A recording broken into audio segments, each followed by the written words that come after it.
안녕하세요. 제 이름은 한옥순이라고 합니다. 올해로 75입니다. 제가 오늘 여러분께 들려드릴 이야기는 정말 믿기 힘든, 하지만 제가 직접 겪은 끔찍한 일입니다. 남편을 일찍 여의고 혼자 아들을 키웠습니다. 작은 떡집 하나로 시작해서 악착같이 일했지요. 손님들이 맛있다고 소문을 내주셔서 장사가 잘 되었고, 덕분에 상가 건물도 하나 장만할 수 있었습니다. 시세로 따지면 한 30억은 된다고들 하더군요. 하지만 저는 돈이 중요한 게 아니었습니다. 제 아들 진식이가 바르게 자라주기만을 바랐어요. 진식이는 정말 착한 아이였습니다. 어릴 적부터 거짓말 한 번 하지 않고 남을 배려할 줄 아는 따뜻한 마음씨를 가진 아들이었지요. 그런 아들이 35세 장가를 간다고 했을 때 저는 기쁘면서도 한편으로는 섭섭했습니다. 며느리가 될 아이를 처음 만난 날을 지금도 생생히 기억합니다. 차웅란이라는 이름의 그 아이는 정말 예뻤어요. 외모만 그런 게 아니라 말투며 행동거지가 하나같이 싹싹하고 사람을 편하게 해주는 매력이 있었습니다. 어머니, 저 진식 씨 잘 챙길게요. 걱정 마세요. 그 아이가 제 손을 꼭 잡고 말하던 모습이 어찌나 예쁘던지 저는 복덩이가 굴러 들어왔구나 싶었습니다. 제 친딸처럼 아껴주리라 마음먹었지요. 결혼하고 첫 몇 달은 정말 좋았습니다. 주말마다 저희 집에 놀러와서는 제 어깨도 주물러 주고 아들보다 더 살갑게 굴었으니까요. 저는 이제 고생 끝이구나. 우리 아들 좋은 사람 만나서 행복하게 살겠구나 안심했습니다. 그런데 언젠가부터 이상한 느낌이 들기 시작했습니다. 따르릉 따르릉. 어느 날 아침 일찍 아들에게서 전화가 왔습니다. 엄마, 나 진식이야. 진식아, 무슨 일이야? 아침부터 웬 전화? 아들의 목소리가 평소와 달랐어요. 힘이 없고 기운이 빠져 있었습니다. 그냥 엄마 목소리 듣고 싶어서. 엄마, 밥은 잘 드시고 계시지? 아들의 말투가 어눌했습니다. 마치 술에 취한 사람처럼 말끝을 흐렸어요. 저는 가슴이 철렁 내려앉았습니다. 진식아, 너 어디 아픈 거 아니야? 목소리가 영 이상하다. 아니야, 엄마. 그냥 좀 피곤해서 그래. 회사 일이 많아서. 밥은 잘 챙겨 먹고 다니는 거니? 응, 먹고 다녀. 아들의 대답이 자신 없었습니다. 저는 며느리가 우리 아들을 제대로 챙기지 않는구나 싶었어요. 옥란이는 뭐래? 내가 아픈데 옆에서 잘 챙겨줘야지. 아들이 한숨을 푹 쉬었습니다. 옥란이 바빠, 엄마. 요즘 새로 시작한 일이 있어서 정신없나 봐. 괜찮아. 괜찮긴 뭐가 괜찮아. 저는 더 이상 참을 수가 없었습니다. 남편이 아파서 골골대는데 바쁘다는 핑계가 말이 되냐고요. 저는 그날 결심했습니다. 당장 아들 집에 가서 밥이라도 차려주고 와야겠다고요. 아들 내외가 출근한 시간을 기다려 저는 두 정거장 떨어진 아들의 아파트로 향했습니다. 익숙하게 공동연관 비밀번호를 누르고 엘리베이터를 탔어요. 17층에서 내려 아들 집 문 앞에 섰습니다. 그래도 말 없이 들어가는 건 예의가 아닌 것 같아 며느리에게 전화를 걸었습니다. 신호가 한참 가도 받지 않더군요. 회의 중이거나 바쁜가 보지. 저는 그렇게 생각하며 조심스럽게 현관문 비밀번호를 눌렀습니다. 삐리리. 문이 열렸습니다. 세상에, 이게 집이야. 돼지우리야? 제 입에서 탄식이 절로 터져 나왔습니다. 현관에는 아무렇게나 벗어던진 구두들이 나뒹굴고 있었고 거실은 그야말로 발 디딜 틈이 없었어요. 먹다 남은 배달음식 상자들이 소파 테이블 위에 그대로 쌓여 있었고 소파에는 옷가지와 가방들이 산더미처럼 널브러져 있었습니다. 부엌 싱크대에는 설거지가 산처럼 쌓여 키키한 냄새가 올라왔어요. 에휴, 내 팔자야. 저는 한숨을 푹 내쉬며 팔을 걷어붙였습니다. 우선 창문부터 활짝 열어 환기를 시키고 쓰레기 봉투를 들고 거실의 쓰레기들을 쓸어 담기 시작했어요. 소파 위에 널브러진 옷가지들을 개키는데 이건 전부 며느리의 옷이었습니다. 제 아들의 옷은 찾아볼 수가 없었어요. 우리 아들은 대체 어디서 옷을 갈아입는단 말인가? 마음이 아파왔습니다. 한참을 치우다 보니 허리가 뻐근해져 소파에 잠시 앉았어요. 그런데 소파 쿠션 사이에 무언가 은색 물체가 반짝이는 게 보였습니다. 손을 뻗어 꺼내 보니 아주 비싸 보이는 남자용 라이터였어요. 매끈한 은색 몸체에 섬세한 문양이 새겨져 있었지요. 제 아들은 담배를 피우지 않습니다. 평생 담배라고는 입에 댄 적도 없는 아이예요. 그런데 어째서 아들 집에 이런 고급 라이터가 있는 걸까요? 저는 고개를 갸웃거리며 라이터를 테이블 위에 올려놓았습니다. 그냥 아들 친구가 놀러 왔다가 두고 간 거겠거니 생각했어요. 거실을 대충 정리하고 본격적으로 안방을 청소하기 시작했습니다. 침대 위에는 이불이 아무렇게나 뭉쳐져 있었고 바닥에는 화장품이며 머리카락이 가득했어요. 먼저 진공 청소기를 돌리고 걸레질을 하려고 무릎을 꿇는 순간이었습니다. 삐리리. 갑자기 현관 도어록이 해제되는 소리가 들렸어요.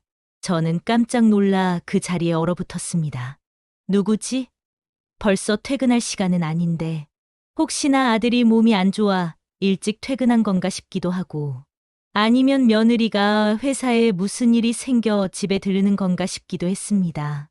누구든 간에 몰래 들어와 청소하고 있는 모습을 보이면 서로 민망해질 것 같았어요. 저는 당황스러운 마음에 어쩔 줄을 몰라 허둥대다가 저도 모르게 가장 가까이 있던 침대 밑으로 재빨리 몸을 숨겼습니다. 정말이지 제 평생에 이렇게 당황스러운 순간은 처음이었어요. 좁고 어두운 침대 밑 공간에 엎드려 숨을 죽였습니다. 먼지가 코를 간지렸지만 기침이라도 할까봐 두 손으로 입을 틀어막았어요. 콩콩콩. 제 심장 소리가 너무 크게 들려 들킬까봐 두려웠습니다. 곧이어 안방문이 활짝 열렸습니다. 발소리가 두 개였어요. 하나는 며느리의 하이힐 소리, 그리고 다른 하나는 낯선 남자의 구두 발소리. 제 심장이 쿵 하고 바닥으로 떨어지는 것 같았습니다. 아무도 없지. 시어머니 갑자기 들이닥치시는 거 아니야? 나긋나긋하면서도 교활함이 묻어나는 며느리의 목소리가 들려왔습니다. 제 심장이 철렁 내려앉았어요. 걱정 마. 이 시간에는 절대 안 오셔. 그리고 내가 오늘 아침에 일부러 전화해서 바쁜 척했거든. 낯선 남자의 목소리가 뒤따라 들려왔습니다. 저는 침대 밑 좁은 공간에서 몸을 잔뜩 웅크린 채 숨조차 제대로 쉴 수 없었습니다. 대체 이게 무슨 상황인지 머릿속이 하얗게 변해버렸어요. 며느리가 제 아들이 없는 집에 낯선 남자를 데리고 들어온 겁니다. 두 사람은 제 아들의 침대 위로 아무렇지 않게 털썩 주저앉았어요. 침대가 삐걱거리는 소리가 제 심장을 후벼 파는 것만 같았습니다. 저는 그저 이 끔찍한 상황이 빨리 끝나기만을 바라며 차가운 바닥에 납작 엎드려 있을 수밖에 없었습니다. 침대 밑 어둡고 차가운 공간 속에서 시간은 영원처럼 더디게 흘러갔습니다. 제 등 위에서는 며느리 차옵난과 그 낯선 남자의 웃음소리가 간간히 들려왔어요. 그 소리 하나하나가 비수처럼 제 가슴에 박히는 것 같았습니다. 우리 아들, 내 불쌍한 아들. 저는 터져나오려는 울음을 삼키며 입술을 깨물었어요. 대체 저 남자는 누구이며 며느리는 왜 아들이 없는 집에 저런 자를 끌어들인 것일까요? 머릿속에서는 온갖 끔찍한 상상들이 꼬리에 꼬리를 물고 이어졌습니다. 그래서 계획은 예정대로 진행하는 거지? 최강민이라는 남자의 목소리가 나른하게 물었어요. 아까보다 한층 낮아진 목소리였습니다. 물론이지. 이제 거의 다 왔어. 곽진식, 요즘 내가 주는 약 먹고 완전히 해롱해롱하잖아. 약 기운 때문인지 회사 일도 제대로 못하고 실수가 잦아졌다고 하더라고. 어젠 중요한 계약서에 사인하는 것도 까먹었다나 봐. 며느리의 목소리에는 즐거움이 가득 담겨 있었습니다. 약이라니요? 대체 무슨 약을 말하는 걸까요? 저는 제 귀를 의심했습니다. 잘하고 있네. 역시 차옥란이야. 똑똑하다니까. 이왕 하는 거 확실하게 해야지. 조금만 더 먹이면 아마 자기 이름 쓰는 법도 까먹을걸. 그때쯤이면 모든 재산을 내 이름으로 돌리는 건 일도 아니지. 그리고 나면 며느리는 말끝을 흐리며 교활하게 웃었습니다. 그 웃음소리에 소름이 돋았어요. 재산이라니요? 처음부터 제 아들의 돈을 노리고 접근했다는 말처럼 들렸습니다. 재산만 받고 깔끔하게 이혼하면 좋겠지만 곽진식 성격에 순순히 물러날 것 같지도 않고 뒤탈 없이 끝내려면 역시 그 방법밖에 없어. 최강민이 나직하게 말했습니다. 그 방법이라는 말에 제 심장이 쿵 내려앉는 것 같았어요. 제발 제가 생각하는 그것만은 아니기를 빌고 또 빌었습니다. 알아? 그래서 말인데 오빠가 답사했다는 그 등산 코스 정말 확실한 곳 맞아? CCTV도 없고 사람도 잘 안 다니는 곳이어야 해. 당연하지. 내가 누군데 거기 절벽이 아주 예술이야. 주말에 등산 가자고 꼬드겨서 데리고 나와. 그럼 내가 등산객인 척 뒤따라가서 살짝만 밀어주면 게임 끝이지. 실족사 얼마나 깔끔해. 저는 그 말을 듣는 순간 숨을 헛들이켰습니다. 입을 틀어막지 않았다면 비명이 터져 나왔을지도 몰라요. 실족사라니요. 저것들이 지금 제 아들을, 하나뿐인 제 아들을 해치려는 모의를 하고 있는 겁니다. 그것도 사고로 위장해서요. 머릿속이 새하얗게 변하고 온몸에 피가 차갑게 식는 것 같았습니다. 이것은 단순한 불륜이나 재산을 노린 사기가 아니었어요. 제 아들의 목숨을 노린 끔찍한 계획이었습니다. 보험금은 어때? 내가 시킨 대로 수익자, 변경이랑 추가 가입은 다 해뒀고? 최강민이 물었습니다. 물론이지. 곽진식 앞으로 들어놓은 생명보험만 몇 개인데 전부 합치면 액수가 어마어마할걸. 그거 받으면 우리 둘이 평생 발 뻗고 먹고 살 수 있어. 오빠랑 나랑 아무도 모르는 곳으로 가서 우리만의 파라다이스를 만드는 거야. 며느리의 목소리는 꿈에 부푼 소녀처럼 들떠 있었습니다. 저는 침대 밑에서 부들부들 떨리는 몸을 주체할 수가 없었어요. 저 악마 같은 것들. 사람의 목숨을 가지고 장난을 치다니요. 그것도 매일 얼굴을 마주하고 한 이불을 덮고 자는 남편을 상대로요. 분노와 공포가 뒤섞여 머리가 터져 버릴 것 같았습니다. 그때 제 주머니 속에서 차갑게 식어 있던 스마트폰의 존재가 번뜩 떠올랐습니다. 증거를 남겨야 해. 저는 떨리는 손을 조심스럽게 주머니 안으로 밀어 넣었습니다. 손끝이 어찌나 떨리던지 스마트폰을 제대로 쥘 수조차 없었어요. 이러다 소리라도 내면 어쩌나. 화면에 불빛이라도 새어나가면 어쩌나. 심장이 조마조마했습니다. 저는 최대한 몸을 움직이지 않고 더듬더듬 손가락을 움직여 화면 잠금을 풀었어요.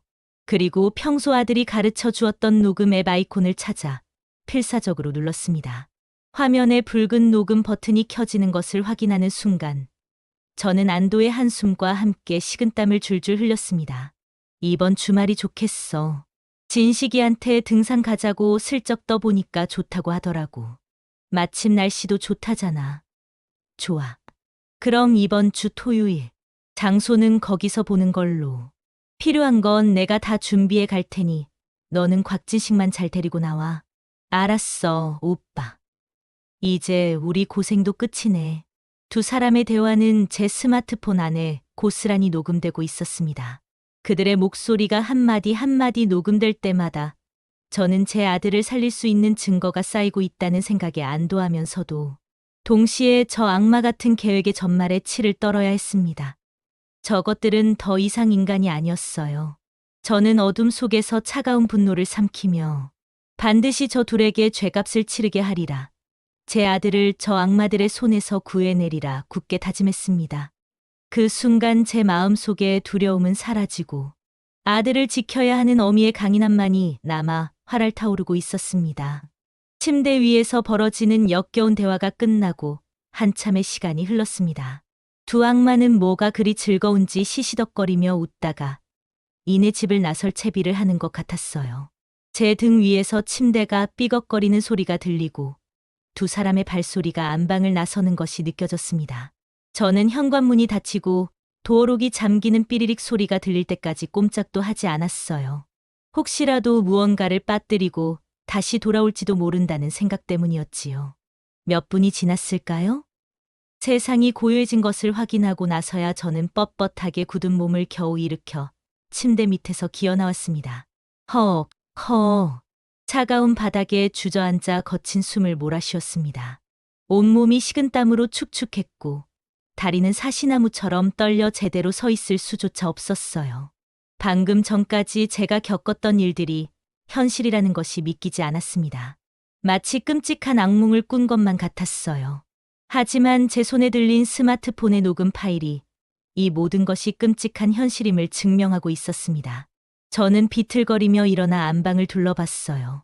조금 전까지만 해도 제가 정성껏 정리했던 침대는 다시 흐트러져 있었고, 공기 중에는 낯선 남자의 향수 냄새와 며느리의 화장품 냄새가 뒤섞여 역겹게 떠다녔습니다. 이 집에 더는 단 1초도 머물고 싶지 않았어요. 저는 도망치듯 아들 집을 빠져나왔습니다. 아파트 복도를 걸어 엘리베이터를 기다리는 그 짧은 순간조차 누군가 저를 쫓아오는 것 같은 환각에 시달려야 했습니다. 1층에 내려서도 저는 멈추지 않고 아파트 단지를 가로질러 큰 길까지 거의 뛰다시피 걸었어요. 어디로 가야 할지, 무엇을 해야 할지 아무런 생각도 나지 않았습니다. 머릿속은 온통 뒤죽박죽이었어요. 경찰서로 달려가야 할까? 아니, 그랬다가는 저 교활한 며느리가 무슨 핑계를 대며 빠져나갈지 모릅니다. 아들에게 먼저 알려야 할까? 아닙니다. 지금의 아들은 며느리에게 심리적으로 완전히 지배당한 상태예요. 제 말을 믿어주기는커녕 오히려 저를 이상한 사람으로 몰아갈지도 모릅니다. 그때 제 머릿속에 한 사람의 얼굴이 떠올랐습니다. 제 오랜 친구이자 한때는 잘 나가는 보험 조사원이었던 박영희. 영희라면 이런 상황에서 어떻게 해야 할지 가장 현명한 답을 내려줄 것 같았어요. 저는 떨리는 손으로 스마트폰을 꺼내 영희의 번호를 눌렀습니다. 여보세요? 옥순이가 웬일이야? 이 시간에? 전화 너머로 들려오는 영희의 씩씩한 목소리에 애써 참고 있던 눈물이 왈칵 터져 나왔습니다. 영희야, 나 좀 만나줘. 아주 큰일이 났어. 제 목소리가 심상치 않다는 것을 느꼈는지 영희는 군말 없이 자신의 사무실 주소를 알려주며 당장 택시를 타고 오라고 했습니다. 택시를 타고 영희의 사무실로 가는 내내 저는 창밖을 보며 하염없이 눈물만 흘렸습니다. 제 아들 진식이, 그 착하고 순한 녀석이 어쩌다 저런 악마 같은 여자를 만나 이런 험한 꼴을 당하게 되었을까요? 모든 것이 제 탓인 것만 같았어요. 처음부터 며느리의 실체를 꿰뚫어 보지 못한 제 잘못, 아들이 힘들어하는 기색을 보였을 때 더 적극적으로 나서지 못했던 제 잘못, 후회와 자책감이 파도처럼 밀려왔습니다. 영희의 사무실에 도착했을 때 저는 거의 탈진한 상태였어요. 영희는 제 꼴을 보더니 아무것도 묻지 않고 따뜻한 물 한 잔부터 건네주었습니다. 무슨 일인지는 모르겠지만 일단 이거 마시고 속 좀 진정시켜. 얼굴이 아주 새하해. 저는 영희가 건넨 물을 단숨에 들이켜고 나서야 겨우 입을 열 수 있었습니다. 그리고 조금 전 아들 집에서 있었던 일을 전부 털어놓았습니다. 침대 밑에 숨었던 이야기, 며느리와 낯선 남자의 대화, 그리고 제 아들의 목숨을 노린 끔찍한 계획까지. 제 이야기를 듣는 동안 영희의 표정은 점점 굳어져 갔습니다. 이게 그 대화 내용이야. 저는 떨리는 손으로 스마트폰을 건네 녹음 파일을 재생했습니다. 사무실 안에는 며느리와 최강민의 목소리가 섬뜩하게 울려 퍼졌어요. 녹음이 끝나자 영희는 한동안 아무 말도 하지 않았습니다. 그저 굳은 얼굴로 책상을 내려다볼 뿐이었지요. 한참의 침묵 끝에 영희가 입을 열었습니다. 옥순아, 이건 정말 보통 일이 아니야. 저놈들 아주 질이 나쁜 것들이네. 영희의 목소리는 분노로 가득 차 있었습니다. 전직 보험 조사원이었던 그녀는 이런 종류의 사건들을 숱하게 봐왔을 테지요. 이 녹음 파일만으로는 부족해. 저 교활한 것들은 분명 변호사를 사서 어떻게든 빠져나가려고 할 거야. 음성이 변조되었다거나 악의적인 편집이라거나 무슨 핑계를 대서라도 말이지. 저것들을 완벽하게 옭아매려면 더 확실한 물증이 필요해. 영희의 말은 냉정했지만 현실적이었습니다. 저는 고개를 끄덕였어요. 바로 그때 제 스마트폰이 요란하게 울리기 시작했습니다. 화면에 뜬 이름은 예쁜 며느리였어요. 그 글자를 보는 순간 심장이 다시 철렁 내려앉았습니다. 받아, 옥순아. 그리고 아무것도 모르는 척해. 지금 너는 아무것도 의심하면 안 되는 사람이야. 영희가 제 어깨를 단단히 붙잡으며 말했어요. 저는 크게 심호흡을 하고 나서 떨리는 손가락으로 통화 버튼을 눌렀습니다. 스피커폰으로 전화하는 것도 잊지 않았어요. 여보세요? 어머니, 어디세요? 제가 아까 전화했는데 안 받으셔서 걱정했잖아요. 며느리의 목소리는 평소처럼 살갑고 다정했습니다. 그 가증스러운 목소리를 듣고 있자니 속에서 구역질이 치밀어 올랐어요. 아, 영희 만나러 잠시 나왔다. 왜? 무슨 일 있어? 아니요. 별일은 아니고요. 그냥 어머니 목소리 듣고 싶어서요. 혹시나 저희 집에 잠깐 들르셨나 해서요. 그 말을 듣는 순간 저와 영희의 눈이 마주쳤습니다. 역시나 저를 떠보고 있는 것이 틀림없었어요. 집에 돌아가 보니 제가 청소한 흔적이 남아 있었거나 아니면 무언가 이상한 낌새를 눈치챈 것이겠지요. 아니, 내가 너희 집에 왜 가? 너희도 없는데. 저는 최대한 아무렇지 않은 척 무심하게 대답했습니다. 제 연기가 통했는지 며느리는 안심한 듯한 목소리로 말했어요. 그렇구나, 알았어요, 어머니. 그럼 친구분이랑 좋은 시간 보내세요. 저녁에 또 전화 드릴게요. 전화가 끊어지고 저는 긴장이 풀려 의자에 주저앉았습니다. 영희가 제 손을 꽉 잡아주며 말했어요. 잘했어, 옥순아. 이제부터 시작이야. 정신 똑바로 차려야 해. 우리가 먼저 움직여야 저 악마들을 잡을 수 있어. 영희의 단호한 말에 저는 다시 한번 마음을 굳게 다잡았습니다. 그래요. 이제부터는 제가 슬퍼하고만 있을 시간이 없었어요. 제 아들을 구하기 위해서 저는 그 누구보다 강해져야만 했습니다.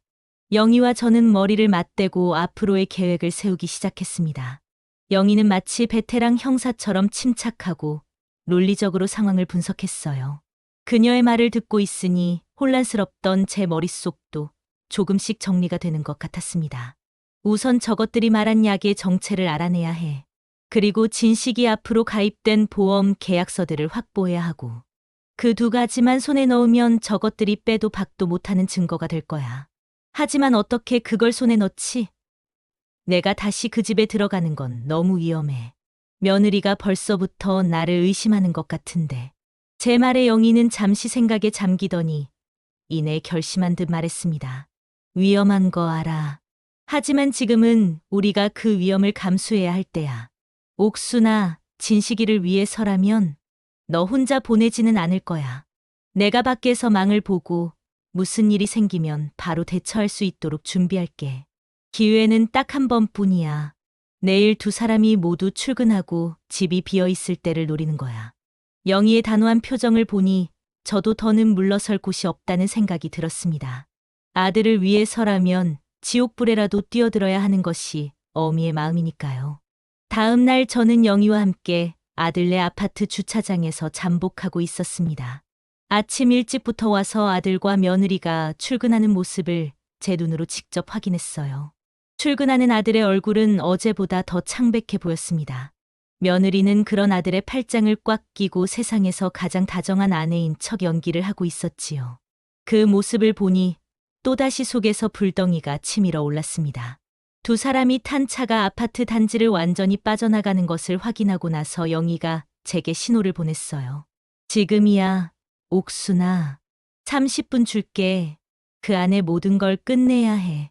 나는 밖에서 계속 CCTV를 확인하고 있을 테니 무슨 일 있으면 바로 전화하고. 알았어. 걱정 마.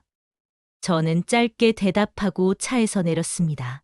다시 찾은 아들 집 현관문 앞에 서니 어제와는 또 다른 공포가 저를 덮쳐왔어요.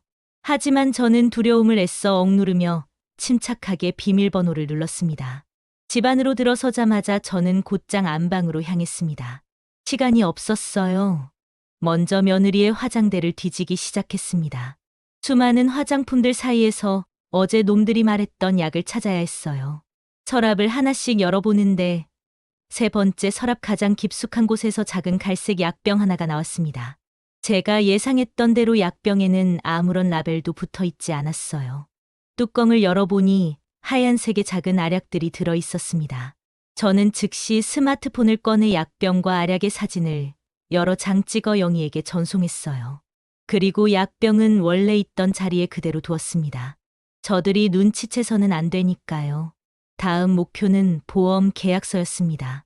보통 중요한 서류들은 서재에 보관하기 마련이지요. 저는 서재로 건너가 책장을 뒤지기 시작했습니다.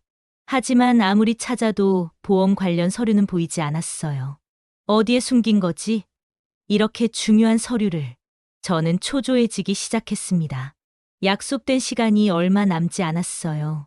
그때 문득 며느리가 평소 아끼던 명품 가방들이 떠올랐습니다.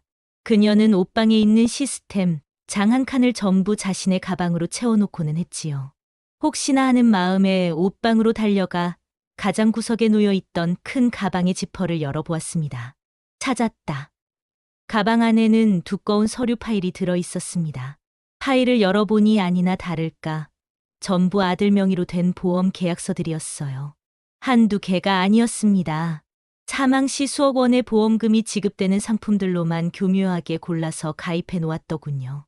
그리고 모든 계약서의 수익자란에는 차옥란이라는 이름이 선명하게 적혀 있었습니다. 저는 분노로 떨리는 손을 애써 진정시키며 계약서의 첫 장부터 마지막 장까지 빠짐없이 사진으로 찍었습니다. 모든 증거를 확보하고 가방을 원래대로 정리해 놓았을 때 영희에게서 전화가 걸려왔습니다. 옥순아, 이제 그만 나와야 해. 시간이 다 됐어. 저는 서둘러 집을 빠져나와 아파트를 벗어났습니다. 영희의 차에 올라타자마자 긴장이 풀리면서 온몸에 힘이 쭉 빠졌어요. 고생했어, 옥순아. 정말 대단해. 영희가 제 등을 토닥여 주었습니다. 저는 아무 말 없이 창밖만 바라봤어요. 이제 증거는 충분히 모였습니다. 남은 것은 저 악마들이 스스로 파놓은 함정에 빠지도록 만드는 것뿐이었어요. 저는 차갑게 식은 분노를 곱씹으며 결전의 날을 준비하기 시작했습니다. 며칠이라는 시간이 지옥처럼 흘러갔습니다. 영희가 보내준 약물 분석 결과는 제 예상을 한치도 벗어나지 않았어요. 아니, 오히려 더 끔찍했습니다. 며느리가 아들에게 먹인 약은 시중에서 구할 수 있는 단순한 수면제나 안정제가 아니었어요. 전문적인 지식이 없으면 다루기 힘든 사람의 인지 능력을 서서히 저하시키는 성분이 포함된 약물이었습니다. 장기간 복용하면 기억력 감퇴는 물론이고 판단력이 흐려져 타인의 말에 쉽게 좌우되는 소위 말하는 바보로 만들어 버릴 수도 있다는 영희의 설명에 저는 아찔해 정신을 잃을 뻔했습니다. 이건 사람이 할 짓이 아니야, 옥순아. 영희는 분노를 감추지 못하고 주먹으로 책상을 내리쳤습니다. 제 아들은 자신도 모르는 사이에 독이 든 물을 매일같이 받아 마시고 있었던 겁니다. 어쩐지 요즘 들어 아들의 눈빛이 늘 풀려 있고 말 한마디를 해도 예전처럼 또렷하지 않았던 이유가 바로 이것 때문이었어요. 그 악마 같은 며느리는 제 아들의 영혼을 조금씩 갉아먹고 있었던 겁니다. 분노가 머리끝까지 치밀어 올랐지만 저는 이를 악물고 참았습니다. 지금 감정에 휘둘렸다가는 모든 것을 망칠 수 있었어요. 저는 아들이 걱정되어 견딜 수가 없었습니다. 직접 제 눈으로 아들의 상태를 확인해야만 했어요. 마침 아들 생일이 얼마 남지 않았다는 것이 생각났습니다. 저는 아들이 가장 좋아하는 소갈비찜과 잡채, 미역국을 정성껏 만들어 아들 집으로 향했습니다. 미리 며느리에게 전화를 걸어 저녁에 반찬 좀 가져다 주겠다고 말해두었지요. 며느리는 뭐가 그리 좋은지 목소리 톤을 한껏 높여 말했습니다. 어머니 최고. 저희 저녁 뭐 먹을지 고민하고 있었는데 그 가증스러운 목소리를 듣고 있자니 전화기를 던져버리고 싶은 충동을 겨우 참아냈어요. 저녁 시간에 맞춰 아들 집에 도착하니 며느리는 이미 퇴근해 저를 기다리고 있었습니다. 어머니, 어서 오세요. 우와, 이게 다 뭐예요? 냄새가 장난 아니에요. 그녀는 제 손에 들린 보따리들을 받아들며 환하게 웃었습니다. 그 웃음 뒤에 숨겨진 칼날을 생각하니 등골이 오싹했지요. 잠시 후 아들이 퇴근하고 돌아왔습니다. 현관문을 열고 들어서는 아들의 모습에 저는 가슴이 철렁 내려앉았어요. 불과 며칠 사이에 얼굴이 반쪽이 되어 있었습니다. 어깨는 축 늘어져 있었고 걸음걸이조차 힘이 없어 보였어요. 진씨가 왔어. 얼굴이 왜 이렇게 안 좋아? 어디 아픈 거야? 제가 걱정스럽게 묻자 아들은 힘없이 웃으며 제 앞에 섰습니다. 아니야, 엄마. 그냥 좀 피곤해서 그래. 회사에 일이 많아서. 아들의 눈은 초점이 흐렸고 말투는 어눌했습니다. 예전에 총기 넘치던 제 아들의 모습은 온데간데 없었어요. 약 기운이 벌써 이렇게까지 아들을 망가뜨려 놓은 겁니다. 우리는 식탁에 마주 앉아 제가 해온 음식으로 저녁을 먹기 시작했습니다. 저는 아들이 밥이라도 많이 먹었으면 하는 마음에 계속해서 갈비찜을 아들의 밥그릇 위에 올려주었어요. 많이 먹어, 아들. 그래야 기운 차리지. 일도 좋지만 건강이 우선이야. 아들은 오랜만에 먹는 집밥이 맛있다며 꾸역꾸역 밥을 넘겼지만 먹는 속도는 현저히 느렸습니다. 숟가락질조차 힘겨워 보였어요. 그 모습을 지켜보는 제 마음은 갈기갈기 찢어지는 것 같았습니다. 그때 며느리가 냉장고에서 물병을 하나 꺼내 아들의 컵에 따라주며 말했어요. 여보, 물 좀 마시면서 천천히 먹어. 이건 당신 건강에 좋은 비타민 넣은 물이야. 내가 매일 챙겨주잖아. 그 말이 제 귀에 천둥소리처럼 박혔습니다. 비타민 넣은 물이 아니라 독약이겠지요. 저도 모르게 며느리를 날카롭게 쏘아보았지만 그녀는 아무것도 모른다는 순진한 얼굴로 아들을 바라보고 있었습니다.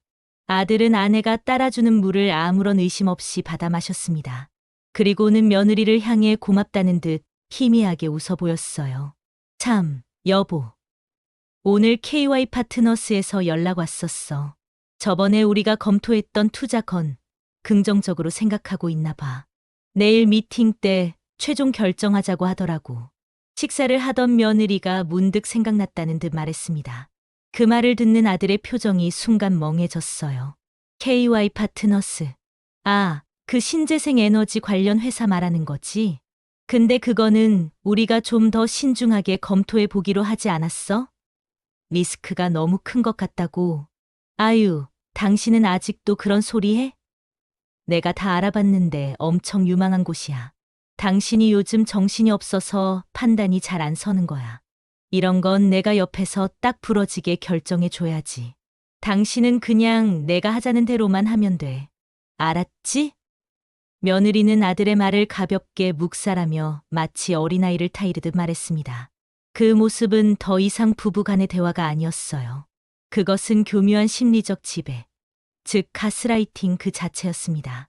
아들은 며느리의 단호한 말에 더는 아무런 반박도 하지 못하고 그저 힘없이 고개를 끄덕였습니다.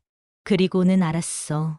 당신이 그렇게 생각한다면 그렇게 진행해라고 중얼거렸어요. 회사의 중요한 투자 결정을 아내의 말 한마디에 그대로 맡겨버리는 겁니다. 저는 눈앞에서 벌어지는 이 기가 막힌 상황을 보며 숟가락 든 손을 부들부들 떨어야 했습니다. 제 아들은 이미 며느리가 쳐놓은 거미줄에 단단히 얽혀 스스로는 아무것도 할 수 없는 상태가 되어버린 것이었어요. 식사가 끝나고 저는 설거지를 핑계로 부엌으로 향했습니다. 아들은 소파에 앉아 멍하니 텔레비전을 보고 있었고 며느리는 그런 아들의 곁에 앉아 태블릿 PC로 무언가를 열심히 보고 있었어요. 지금이 기회였습니다. 저는 식탁 위에 놓여있던 며느리가 비타민 물이라고 말했던 바로 그 물병을 주시했습니다. 저것을 손에 넣어야만 했어요. 저 안에 든 성분을 분석해야만 저 악마의 범행을 입증할 또 하나의 결정적인 증거를 확보할 수 있었습니다. 제 심장이 미친 듯이 뛰기 시작했어요. 저는 최대한 자연스럽게 행동하기 위해 일부러 그릇들을 소리나게 씻으며 며느리의 눈치를 살폈습니다. 다행히 그녀는 태블릿 PC에 완전히 집중한 상태였어요. 저는 마른 행주로 손을 닦는 척하며 식탁으로 다가갔습니다. 그리고는 물병을 집어들며 최대한 명랑한 목소리로 말했어요. 어머, 옥나나. 이 물병 오래 썼나 보다. 안에 물때가 많이 꼈네. 엄마가 이거 가져가서 깨끗하게 소독해서 줄게. 이런 건 자주 소독해줘야 건강해. 제 말에 며느리가 태블릿 PC에서 눈을 떼고 저를 쳐다봤습니다. 저는 그 순간 숨을 멈췄어요. 혹시라도 제 의도를 눈치채면 어쩌나 심장이 발끝까지 떨어지는 것 같았습니다. 하지만 다행히도 며느리는 별다른 의심 없이 고개를 끄덕였습니다. 아, 정말요, 어머니? 그럼 감사하죠. 제가 살림에는 영 소질이 없어서. 헤헤. 그녀는 멋쩍게 웃으며 다시 화면으로 고개를 돌렸습니다. 저는 안도의 한숨을 내쉬며 물병을 제가 가져온 가방 깊숙한 곳에 얼른 집어넣었어요. 이제 임무는 완수했습니다.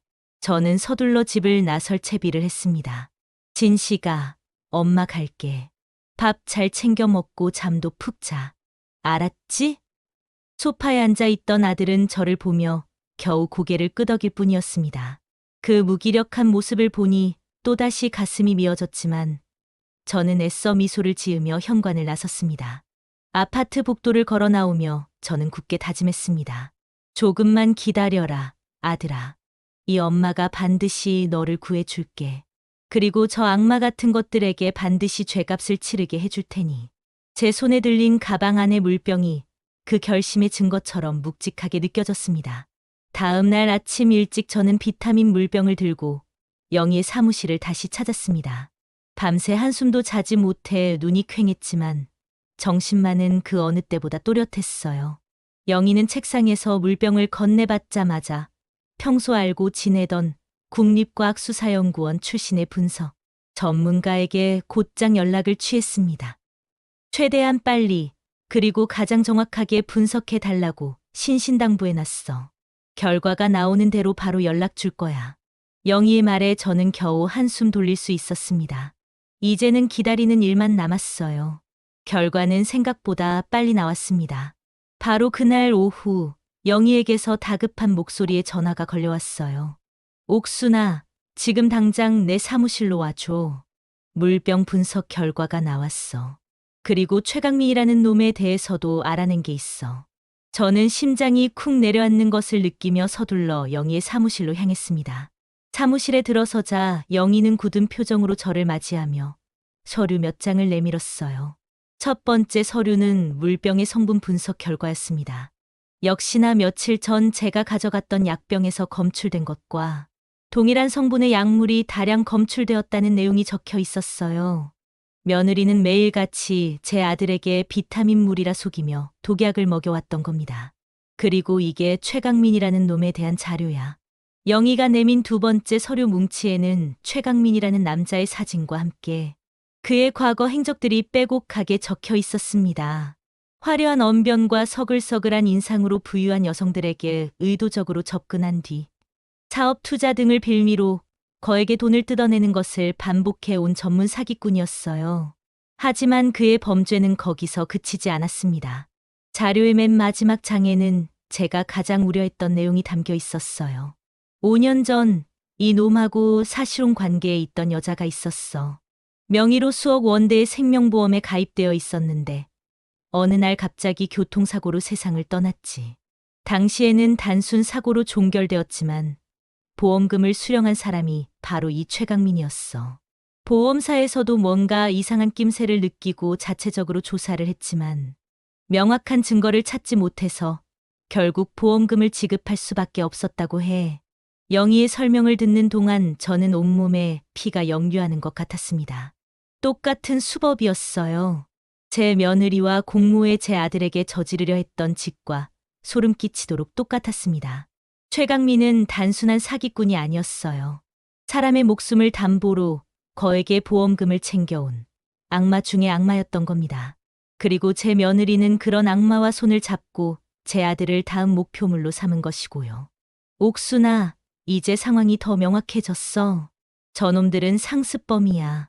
한 번 해본 놈들이라 이번 계획도 아주 치밀하게 준비했을 거야. 어설프게 경찰에 신고했다가는 저것들이 법망을 교묘하게 빠져나갈 가능성이 높아. 특히 최강민 같은 놈은 자기가 어떻게 해야 처벌을 피할 수 있는지 아주 잘 알고 있을 거야. 영희의 말에 저는 암담함을 느꼈습니다. 이렇게 명백한 증거들이 있는데도 저 악마들을 벌할 수 없단 말인가요? 그럼 우린 이제 어떻게 해야 해, 영희야? 이대로 보고만 있어야 하는 거야? 제 목소리는 절망감에 젖어 떨려 나왔습니다. 그러자 영희는 제 손을 굳게 잡으며 단호한 눈빛으로 말했어요. 아니, 보고만 있지는 않을 거야. 오히려 더 적극적으로 움직여야지. 저것들이 스스로 덫에 걸려들게 만드는 거야. 옥순아, 우리가 저것들의 계획을 역이용하는 거지. 영희의 눈이 번뜩였습니다. 저것들의 최종 목표는 진식이를 사고로 위장해 해치고 보험금을 타내는 거야. 그렇다면 우리는 저것들이 그 범행을 실행하는 바로 그 순간을 덮치는 거야. 현행범으로 체포되게 만드는 거지. 그렇게 되면 저 교활한 놈들도 더는 빠져나갈 수 없을 거야. 어떤 변호사가 와도 소용없을걸. 영희의 계획은 대담했지만 동시에 가장 확실한 방법이라는 생각이 들었습니다. 저 악마들에게 자신들의 죄를 명명백백하게 깨닫게 해주려면 범행의 현장에서 그들의 손에 수갑이 채워지게 만들어야 했어요. 저는 비장한 각오로 고개를 끄덕였습니다. 좋아. 그렇게 하자. 더 이상은 망설이지 않을래. 내 아들을 위해서라면 내가 악마라도 잡는 사냥꾼이 되어야지. 그날 이후 저와 영희는 본격적으로 덫을 놓기 위한 준비에 들어갔습니다. 이것은 더 이상 단순한 증거 수집이 아니었어요. 제 아들의 목숨을 구하고 저 두 악마를 심판대에 세우기 위한 치밀한 전쟁의 시작이었습니다. 전쟁의 첫 단계는 적의 동태를 환히 꿰뚫어 보는 것이었습니다. 아들의 안전을 실시간으로 확인하고 동시에 저 악마들의 움직임을 감시하기 위해 저는 영희의 도움을 받아 초소형 위치 추적기를 구했습니다. 손톱만 한 크기의 이 작은 기계가 이제 제 아들을 지키는 보이지 않는 눈이 되어줄 것이었어요. 문제는 이것을 어떻게 며느리 몰래 아들의 소지품에 부착하느냐였습니다. 고민 끝에 저는 한 가지 묘안을 떠올렸습니다. 며칠 뒤 저는 백화점에 들러 아들이 평소 좋아하던 브랜드의 고급 서류 가방을 하나 샀습니다. 그리고는 아들네 집으로 찾아가 마치 깜짝 선물인 것처럼 아들에게 가방을 건넸어요. 진씨가 엄마가 주는 선물이야. 요즘 회사 일로 고생하는데 좋은 가방 들고 다니면서 기운 내라고. 아들은 예상치 못한 선물에 어리둥절하면서도 기뻐하는 눈치였습니다. 며느리 역시 옆에서 어머니 센스가 정말 대단하세요. 너무 예쁘다. 여보라며 추임새를 넣었지요. 저는 그 틈을 놓치지 않고 며느리가 잠시 주방으로 간 사이에 재빨리 가방의 가장 안쪽 주머니에 위치 추적기를 단단히 부착했습니다. 아들의 차에도 똑같은 장치를 하나 더 숨겨 두어야 했어요. 저는 주차장으로 내려가자는 핑계를 대며 제 가방이 아들이 타는 차의 분위기와 잘 어울리는지 보자고 부추겼습니다. 아들은 아무 의심 없이 저를 따라 나섰고 저는 아들이 한눈을 파는 사이 운전석 밑 가장 눈에 띄지 않는 곳에 두 번째 위치 추적기를 성공적으로 설치했습니다. 집으로 돌아온 저는 곧장 스마트폰에 관련 앱을 설치했습니다. 화면에는 두 개의 붉은 점이 선명하게 표시되었어요. 하나는 아들 집의 위치를, 다른 하나는 아들 회사의 위치를 가리키고 있었습니다. 이제 저는 24시간 내내 제 아들의 동선을 손바닥 보듯 들여다볼 수 있게 된 겁니다. 마음이 조금은 놓였지만 동시에 화면 속의 붉은 점을 볼 때마다 아들이 언제 위험에 처할지 모른다는 불안감에 심장이 조여왔습니다. 이제 미끼를 던질 차례였습니다. 저는 일부러 며느리에게 전화를 걸어 점심이나 같이 하자며 밖에서 만나자고 제안했습니다. 며느리는 흔쾌히 약속을 잡았어요. 우리는 백화점 근처의 고급 레스토랑에서 만났습니다. 음식이 나오고 가벼운 인사가 오간 뒤 저는 준비했던 이야기를 꺼냈습니다. 옥란아, 다름이 아니라 요즘 내가 진식이를 보니까 아무래도 건강이 너무 안 좋은 것 같아서 말이야. 안색도 안 좋고 자꾸 멍하니 있는 것 같고. 그래서 내가 잘 아는 종합병원에 예약을 좀 해놨다. 다음 주 중에 시간 한번 내서 머리부터 발끝까지 정밀 검사를 한번 받아보게 하려고. 제 말을 듣는 순간 우아하게 파스타를 먹던 며느리의 손이 순간 멈칫하는 것을 저는 놓치지 않았습니다. 그녀의 눈동자가 아주 미세하게 흔들렸어요. 하지만 그녀는 금세 표정을 수습하고 세상에서 가장 걱정스러운 아내의 얼굴로 저를 바라보며 말했습니다. 어머니 정말요? 그렇게까지 하실 필요는 없는데. 진식 씨 그냥 요즘 피곤해서 그런 거예요. 제가 옆에서 잘 챙기고 있으니 너무 걱정 마세요. 아니다. 내가 부모인데 어떻게 걱정이 안 되겠니? 병원 예약은 이미 다 해놨으니까. 너는 진식이 설득해서 꼭 병원에 데려가도록 해라. 이건 양보 못한다. 저는 단호하게 못을 박았습니다. 제 확고한 태도에 며느리는 더는 아무 말도 하지 못하고 억지 미소를 지으며 알겠다고 대답했어요. 하지만 저는 똑똑히 보았습니다. 그녀의 미소 뒤에 감춰진 당혹감과 초조함을요. 제 미끼를 저 악마가 확실하게 물었다는 확신이 들었습니다. 역시나 제 예상은 틀리지 않았습니다. 그날 저녁부터 아들의 위치를 나타내는 붉은 점이 이상한 움직임을 보이기 시작했습니다. 퇴근 후 곧장 집으로 오던 평소와는 달리 아들의 차는 시내 외곽의 한적한 도로를 몇 번이나 맴돌았어요. 그리고 그 옆에는 늘 최강민의 것으로 추정되는 또 다른 점이 바싹 붙어 움직이고 있었습니다.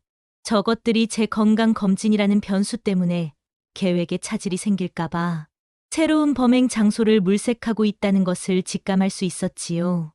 며칠 동안 저와 영희는 위치 추적기 앱 화면에서 눈을 떼지 않았습니다. 밤낮으로 아들과 최강민의 동선을 분석하고 그들이 녹음 파일에서 언급했던 인적이 드문 등산로와 CCTV가 없는 절벽이라는 조건에 부합하는 장소를 지도에 표시해 나갔습니다. 그리고 마침내 모든 조건이 일치하는 단 한 곳의 장소를 특정해낼 수 있었어요. 도심에서 차로 1시간 정도 떨어진 주말 등산객들 사이에서도 아는 사람만 안다는 외진 산의 한 등산 코스였습니다. 여기야. 틀림없어. 영희는 지도의 한 지점을 손가락으로 가리키며 확신에 찬 목소리로 말했습니다. 그곳은 며칠 동안 아들과 최강민의 차가 가장 빈번하게 맴돌았던 곳이기도 했습니다. 이제 모든 준비는 끝났습니다. 범행 날짜는 녹음 파일에서 그들이 언급했던 날씨 좋은 이번 주 토요일이 될 것이고 장소는 바로 이 외딴 산이 될 겁니다. 저는 그동안 모아온 모든 증거 자료들을 USB에 담아 영희에게 건넸습니다. 영희는 그것을 평소 알고 지내던 경찰청이 믿을 만한 형사에게 익명의 제보 형식으로 전달하기로 했어요. 단, 우리가 신호를 주기 전까지는 절대 섣불리 움직이지 말고 현장 주변에서 잠복만 해달라고 확실하게 약속을 받아낼 거야. 영희의 비장한 말에 저는 고개를 끄덕였습니다. 이제 주사위는 던져졌습니다. 남은 것은 저 악마들이 스스로 파놓은 무덤으로 걸어 들어오기만을 기다리는 것뿐이었어요. 저는 창밖의 어두운 하늘을 바라보며 다가올 결전의 날을 조용히 기다렸습니다. 결전의 날을 앞두고 저는 뜻밖의 아군을 얻게 되었습니다. 아들 회사 근처 은행에 볼 일이 있어 갔다가 로비에서 우연히 아들의 오랜 친구인 영훈 군을 마주친 겁니다. 영훈 군은 제 아들과는 초등학교 때부터 모든 것을 함께 해온 형제나 다름없는 사이였어요. 어머니, 안녕하세요. 여기는 어쩐 일이세요? 영훈은 저를 발견하고는 반갑게 달려와 인사를 했습니다. 하지만 그의 얼굴에는 반가움과 함께 무언가 깊은 수심이 어려 있었어요. 우리는 근처 카페로 자리를 옮겨 이야기를 나누었습니다. 영훈 군, 얼굴이 왜 이렇게 안 좋아? 무슨 걱정거리라도 있는 거야? 제 물음에 영훈 군은 한참을 망설이더니 어렵게 입을 열었습니다. 어머니, 사실은 요즘 진식이 때문에 걱정이 많아서요. 회사에서도 계속 실수를 하고 중요한 미팅 자리에서도 멍하니 앉아있기 일쑤예요. 예전에는 안 그랬잖아요. 누구보다 똑 부러지고 책임감 강한 녀석이었는데. 영훈 군의 말에 저는 가슴이 철렁했습니다. 혹시 뭔가 이상한 점은 없었고? 이상한 점이 한두 가지가 아니에요, 어머니. 얼마 전부터 회사의 중요한 결정들을 전부 재수 씨, 아니 옥란 씨한테만 물어보고 결정하더라고요. 심지어 이번에 새로 추진하는 투자건은 제가 보기에는 너무 위험 부담이 큰 사업인데도 옥란 씨가 괜찮다고 했다는 이유 하나만으로 밀어붙이고 있어요. 제가 옆에서 아무리 말려도 소용이 없어요. 꼭 누구한테 조종당하는 사람 같아요. 영훈 군의 이야기는 제가 이미 알고 있던 사실들을 다시 한번 확인시켜 주었습니다. 저는 더 이상 망설일 필요가 없다고 판단했어요. 영훈 군이라면 제 아들을 구하는 일에 기꺼이 힘을 보태줄 것이라고 믿었습니다. 저는 그에게 그동안 있었던 모든 일을 털어놓았습니다. 며느리의 불륜, 아들에게 먹인 약, 그리고 그들의 끔찍한 계획까지. 제 이야기를 듣는 영훈 군의 얼굴은 점차 하얗게 질려갔습니다. 세상에, 그럴 리가요. 옥란 씨가 진식이한테 어떻게 그런 짓을. 그는 충격의 말을 잇지 못하고 한동안 멍하니 허공만 바라봤습니다. 잠시 후 정신을 차린 그는 분노에 찬 목소리로 말했어요. 어머니, 진식이가 추진한다는 그 투자건, 제가 서류를 한번 확인해 보겠습니다. 뭔가 있을 것 같아요. 다음 날 영훈 군에게서 다급한 연락이 왔습니다. 그가 보내온 서류 파일을 열어본 저는 경악을 금치 못했어요. 아들이 투자를 결정한 유령 회사의 대표이사는 바로 최강민이었습니다. 며느리와 최강민은 보험금뿐만 아니라 제 아들의 회사 자금까지 통째로 빼돌릴 계획을 세우고 있었던 겁니다. 그 규모는 제가 상상했던 것 이상으로 어마어마했어요. 이 서류는 저 악마들에게 횡령이라는 죄목을 추가할 또 하나의 강력한 증거가 되어 주었습니다. 설상가상으로 영희의 조사를 통해 더 기가 막힌 사실이 밝혀졌습니다. 영희는 과거 최강민의 보험 사기 사건을 파헤치던 중 당시 피해를 입었던 여성의 여동생과 어렵게 연락이 닿았다고 했어요. 저는 영희를 통해 그분과 직접 통화를 할 수 있었습니다. 전화 너머로 들려오는 그녀의 목소리는 슬픔과 분노로 가득 차 있었어요. 그 악마 최강민, 아직도 저러고 돌아다니는군요. 제 언니는 그놈 때문에 평생 모은 재산을 다 잃고 결국 억울하게 목숨까지 잃었어요. 그때는 증거가 부족해서 그놈을 처벌하지 못했지만 이번에는 절대 놓쳐서는 안 돼요. 제가 도울 수 있는 일은 뭐든지 돕겠습니다. 제 언니의 억울함이라도 풀어야지요. 그녀는 당시 최강민이 언니에게 보냈던 협박성, 문자 메시지와 두 사람의 관계를 증명할 수 있는 사진들을 모두 가지고 있다고 했습니다. 그리고 법정에서 기꺼이 증언을 해주겠다고 약속했어요. 또 다른 피해자의 생생한 증언은 최강민이라는 악마의 실체를 세상에 알리고 그에게 더 무거운 죄값을 치르게 할 결정적인 무기가 될 것이었습니다. 이제 모든 아군과 무기가 준비되었습니다. 아들의 친구 영훈 군이 확보한 회계 자료, 그리고 또 다른 피해자의 용기 있는 증언까지. 저 악마들을 둘러싼 포위망은 점점 더 좁혀지고 있었어요. 저는 다가올 토요일 그들을 심판대에 세울 마지막 결전의 순간만을 기다렸습니다. 제 평생에 이렇게까지 누군가를 증오하고 그들의 불행을 간절히 바란 적은 없었습니다. 하지만 이것은 단순한 복수가 아니었어요. 제 아들을 지키고 또 다른 피해자가 나오는 것을 막기 위한 한 어미의 처절한 싸움이었습니다. 결전의 날을 앞두고 제 마음속에는 한 가지 의문이 계속해서 맴돌았습니다. 최강민이라는 자가 상습적인 사기꾼이라는 것은 알겠지만 제 며느리 차옥나는 대체 어떤 아이였기에 저런 끔찍한 일에 스스럼 없이 가담할 수 있었을까요? 평범한 가정에서 사랑받고 자란 누구에게나 친절하고 상냥했던 그 아이의 모습 뒤에는 과연 무엇이 숨겨져 있었을까요? 저는 저 악마의 뿌리를 알아야만 했습니다. 그 근원을 파헤쳐야만 이 지독한 전쟁을 완벽하게 끝낼 수 있을 것 같았어요. 저는 영희에게 차옥난의 과거에 대해 더 깊이 알아봐 달라고 부탁했습니다. 영희는 며칠 밤낮으로 며느리의 과거 행적을 쫓았습니다. 그녀의 학창 시절 친구들부터 예전에 다녔던 직장 동료들의 연락처까지 수소문하며 끈질기게 파고들었어요. 그리고 마침내 아주 의미 있는 사실 하나를 발견해냈습니다. 차옥난이 제 아들을 만나기 불과 1년 전 한 사업가와 결혼을 약속했다가 갑자기 파혼한 경험이 있다는 것이었어요. 당시 주변에는 성격 차이라는 이유를 댔지만 무언가 석연치 않은 구석이 많았다는 소문이 파다했다고 합니다. 영희는 포기하지 않고 수소문한 끝에 마침내 차옥난의 전 약혼자였던 그 남자와 연락이 닿았습니다. 처음에 그는 차옥난에 대한 이야기를 꺼내는 것 자체를 극도로 꺼려했습니다. 끔찍했던 과거를 다시 들추고 싶지 않다는 것이었어요. 하지만 제가 떨리는 목소리로 제 아들의 상황을 설명하며 사람 하나 살리는 셈치고 제발 도와달라고 간절히 애원하자 그는 오랫동안 침묵을 지키다가 어렵게 입을 열었습니다. 저는 영희와 함께 그를 만나기 위해 약속 장소인 한적한 카페로 향했습니다. 카페에 먼저 도착해 있던 남자의 얼굴에는 깊은 상처의 흔적이 남아 있었습니다. 그는 씁쓸한 미소를 지으며 차옥난을 처음 만났던 날을 회상하기 시작했어요. 우연히 참석한 한 모임에서 처음 만난 차옥난은 그에게 마치 천사처럼 다가왔다고 합니다. 아름다운 외모와 상냥한 말투, 상대방을 편안하게 해주는 배려심까지.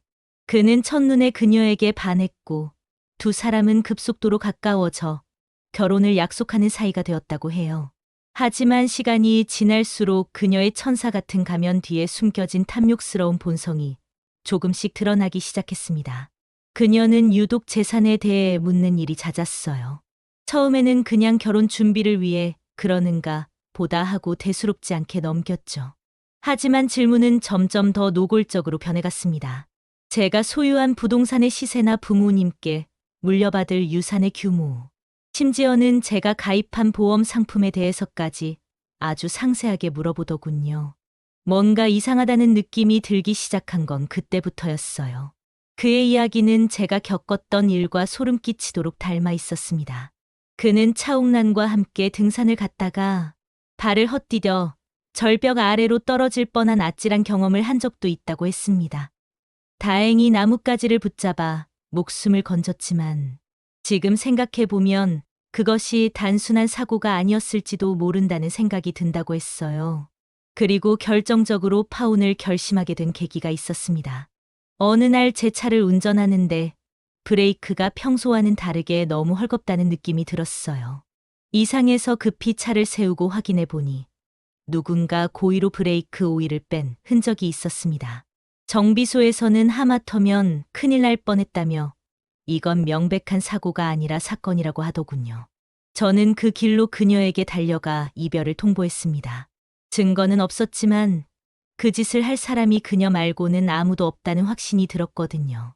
그의 충격적인 고백을 듣는 동안 저는 온몸에 소름이 돋는 것을 느꼈습니다. 차옥나는 처음부터 제 아들뿐만 아니라 부유한 남성들을 목표로 삼아 계획적으로 접근해 온 상습적인 범죄자였던 겁니다. 그녀는 자신의 탐욕을 채우기 위해서라면 사람의 목숨을 해치는 일조차 서슴지 않는 무서운 악마였어요. 전 약혼자의 증언은 차옥난이라는 악마의 실체를 완벽하게 증명해 줄 또 하나의 결정적인 증거가 되어 주었습니다. 그는 자신의 경험이 담긴 진술서를 기꺼이 작성해 주었고 필요하다면 법정에서도 증언해 주겠다고 약속했습니다. 저는 그에게 몇 번이고 고개를 숙여 감사 인사를 전하고 카페를 나섰습니다. 밖으로 나오자 차가운 밤바람이 제 뺨을 스쳤습니다. 저는 더 이상 차옥난을 제 며느리로 생각하지 않기로 했습니다. 그녀는 그저 제 아들의 인생에 들러붙어 그 영혼과 재산, 그리고 목숨까지 갉아먹으려는 해충일 뿐이었어요. 그리고 저는 제 아들을 지키기 위해 그 어떤 해충이라도 기꺼이 제 손으로 박멸할 준비가 되어 있는 독한 어미였습니다. 이제 저 악마들의 패턴은 명확해졌습니다. 차옥난이 부유한 사냥감을 물색해 접근하면 최강민이 뒤에서 그 계획을 설계하고 실행에 옮기는 끔찍한 공생관계. 그들의 다음 사냥터는 바로 이번 주 토요일이 될 등산이었습니다. 저는 그곳을 그들의 사냥터가 아닌 그들의 무덤으로 만들어 주리라 굳게 결심했습니다. 제 평생을 바쳐서라도 말입니다. 카운트다운이 시작되었습니다. 결전의 날인 토요일까지 남은 시간은 단 사흘. 저와 영희는 영희의 사무실에 모여 마지막 작전 계획을 점검했습니다. 벽에는 커다란 지도가 붙어 있었고 그 위에는 며느리와 최강민의 예상 이동, 경로, 경찰의 잠복 지점 등이 붉은색 펜으로 꼼꼼하게 표시되어 있었어요. 모든 것이 완벽하게 준비된 것 같았지만 제 마음속에는 떨쳐낼 수 없는 불안감이 남아 있었습니다. 영희야, 우리가 예측한 그 장소가 정말 확실할까? 만약 저것들이 갑자기 계획을 바꿔 다른 곳으로 간다면 모든 게 수포로 돌아가는 거잖아. 제 말에 영희는 잠시 지도를 바라보더니 결심한 듯 제 손을 잡았습니다. 옥순아, 그럼 우리 눈으로 직접 확인하러 가자. 백문이 불여일견이라고 했어. 직접 현장을 둘러보면 우리의 계획에 더 확신을 가질 수 있을 거야. 다음 날 저와 영희는 등산객으로 위장한 채 범행 장소로 예측되는 그 외딴 산을 향했습니다. 차에서 내려 등산 입구에 들어서는 순간부터 저는 온몸으로 불길한 기운을 느낄 수 있었어요. 평일 낮이라 그런지 오가는 사람이 거의 없어 스산한 분위기마저 감돌았습니다. 우리는 지도에 표시된 경로를 따라 천천히 산을 올랐습니다. 길은 생각보다 더 험하고 가팔랐어요. 30분쯤 걸었을까요? 우리의 눈앞에 탁 트인 공간과 함께 아찔한 높이의 절벽이 나타났습니다. 바로 저것들이 아들을 해치려던 장소였어요. 세상에, 저는 난간 너머로 펼쳐진 까마득한 절벽 아래를 내려다보며 저도 모르게 탄식을 내뱉었습니다. 발을 헛디디기라도 하면 그 자리에서 즉사할 것이 틀림없었어요. 주변에는 저것들의 계획대로 CCTV 하나 없었고 사람의 비명조차 묻혀버릴 만큼 깊은 산속이었습니다. 현장을 직접 눈으로 확인하고 나니 저 악마들의 계획이 얼마나 치밀하고 잔혹했는지 다시 한번 실감할 수 있었어요. 동시에 이곳이 저들을 심판할 최적의 장소라는 확신 또한 들었습니다. 우리는 주변 지형과 경찰들이 몸을 숨길 만한 장소들을 꼼꼼하게 확인하고 나서야 산을 내려왔습니다. 이제 남은 것은 경찰과의 공조뿐이었습니다. 영희는 그동안 모은 모든 증거 자료가 담긴 USB와 차웅란 전 약혼자의 진술서, 아들 친구, 영훈 군이 확보한 회계 자료 등을 가지고 자신이 믿을 수 있다고 말했던 경찰청의 김 반장을 만나러 갔습니다. 저는 약속 장소 근처 차 안에서 초조하게 영희를 기다렸어요. 1시간쯤 지났을까 영희가 굳은 표정으로 차에 돌아왔습니다. 어떻게 됐어, 영희야? 그 형사님, 우리 말을 믿어주시던? 믿어주는 정도가 아니야. 처음에는 반신반의하는 눈치였는데 내가 보여준 증거들을 하나씩 확인하더니 얼굴이 새파랗게 질리더라고. 특히 최강민의 과거 전력과 이번 사건의 수법이 똑같다는 점에서 이건 명백히 사람의 목숨을 노린 계획살인이라고 확신하더군. 영희의 말에 저는 겨우 안도의 한숨을 내쉴 수 있었습니다. 김 반장님이 직접 팀을 꾸려서 이번 작전을 지휘하기로 했어. 토요일 아침 일찍부터 등산객으로 위장한 형사들을 현장 곳곳에 잠복시켜 놓겠다고 약속했고 우리가 신호를 보내는 즉시 그 자리에서 놈들을 덮칠 거야. 옥순아, 이제 정말 모든 준비가 끝났어. 우리는 서로의 손을 마주 잡았습니다. 지난 몇 주간의 노력이 드디어 결실을 보는 순간이 눈앞에 다가온 겁니다. 그날 밤 저는 제 방 책상에 앉아 아들에게 편지를 썼습니다. 만에 하나, 아주 만에 하나, 계획이 틀어져 제가 잘못되기라도 한다면 제 아들에게 모든 진실을 알려줄 사람이 필요했기 때문이에요. 이것은 어쩌면 제 유서가 될지도 모른다는 생각에 한 글자 한 글자를 써 내려가는 손끝이 자꾸만 떨려왔습니다. 사랑하는 아들 진씨가 이 편지를 내가 읽게 될 일이 없기를 엄마는 간절히 바란다. 하지만 만약 내가 이 글을 읽고 있다면 엄마는 아마 내 곁에 없거나 너에게 모든 것을 설명해 줄 수 없는 상황일지도 모르겠구나. 아들아, 부디 놀라지 말고 엄마의 이야기를 끝까지 들어주렴. 내가 그토록 사랑했던 아내 차웅나는. 저는 차마 다음 말을 잊지 못하고 펜을 내려놓았습니다. 제 아들이 이 진실을 알게 되었을 때 얼마나 큰 상처를 받게 될까요? 세상을 다 잃은 것 같은 절망감에 무너지지는 않을까요? 가슴이 미어졌지만 저는 다시 펜을 들었습니다. 아픔을 겪더라도 제 아들은 진실을 알아야만 했습니다. 그리고 그 상처를 이겨내고 다시 일어서야만 했어요. 저는 제가 침대 밑에서 들었던 끔찍한 대화부터 그들의 범행을 막기 위해 고군분투했던 모든 과정을 담담하게 편지에 적어 내려갔습니다. 편지를 다 쓰고 봉투에 넣어 서랍 깊숙한 곳에 넣어두고 나니 어느새 창밖이 하얗게 밝아오고 있었습니다. 이제 단 하루가 남았습니다. 폭풍전야의 고요함 속에서 저는 마지막 결전의 아침이 밝아오기를 기다렸습니다. 결전의 날인 토요일 아침이 밝았습니다. 저는 동이 트기도 전에 잠에서 깨어나 어젯밤 늦게까지 끓여놓은 황태 해장국을 보온병에 담았습니다. 아들에게 무슨 일이 생길지도 모를 마지막 날, 따뜻한 밥 한 끼라도 제 손으로 직접 먹이고 싶었어요. 저는 아들네 집으로 가기 전 영희에게 먼저 문자를 보냈습니다. 예상대로라면 오늘 아침 식사 자리에서 놈들이 마지막 약을 먹일 거야. 내가 직접 확인하고 연락 줄게. 아들 집에 도착하니 며느리는 벌써부터 아침 식사를 준비하느라 분주했습니다. 저를 보더니 그녀는 화들짝 놀라며 달려왔어요. 어머니, 이렇게 아침 일찍 어쩐 일이세요? 미리 연락이라도 주시지. 아니다. 그냥 너희들 먹이려고 해장국 좀 끓여왔다. 어서 아침상 차리렴. 진식이 깨워서 같이 먹자. 저는 태연하게 웃으며 부엌으로 들어갔습니다. 며느리는 잠시 당황하는 듯했지만 이내 평소처럼 상냥한 며느리의 가면을 쓰고 식사를 준비하기 시작했어요. 제 눈은 그녀의 손 하나하나를 놓치지 않고 쫓았습니다. 그녀는 아들이 먹을 국그릇에만 다른 가족들 몰래 흰 가루를 아주 조금 타는 것을 제 눈으로 똑똑히 보았습니다. 저것이 바로 제 아들을 무기력하게 만들었던 마지막 약일 겁니다. 저는 분노로 떨리는 주먹을 식탁 밑에서 단단히 쥐었습니다. 잠시 후 잠에서 깬 아들이 비틀거리며 식탁에 와서 앉았습니다. 엄마, 아침부터 웬일이야? 우리 아들 등산 간다면서. 가기 전에 든든하게 먹고 가야지. 저는 아들의 얼굴을 애써 외면한 채 밥그릇을 아들 앞에 놓아 주었습니다.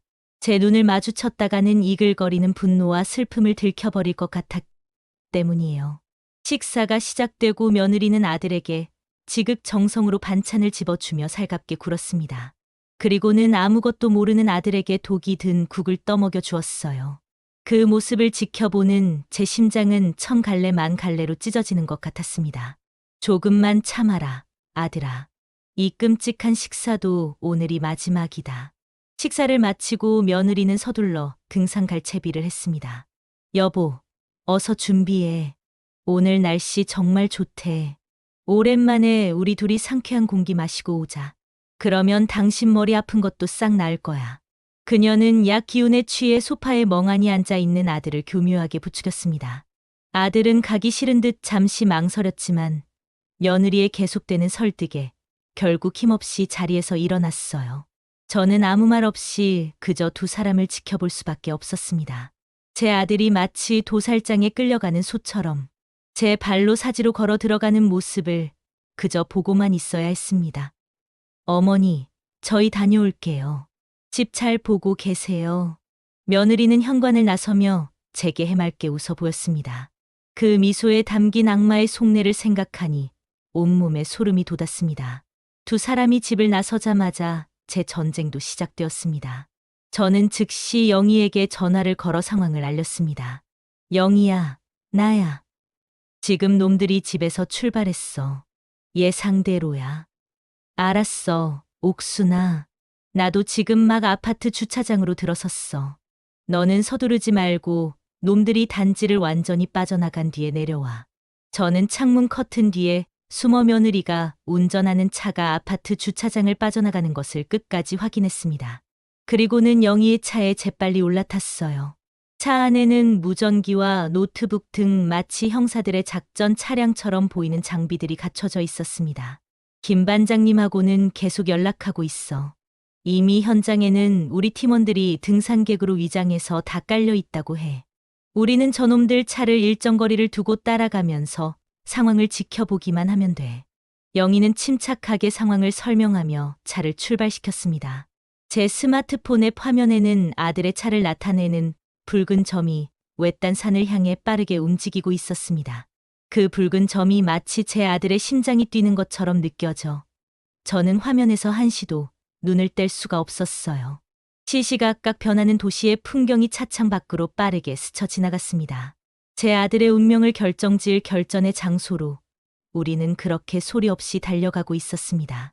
1시간가량을 달려 우리는 마침내 목적지인 외딴 산의 입구에 도착했습니다. 아들의 차는 이미 주차장에 세워져 있었어요.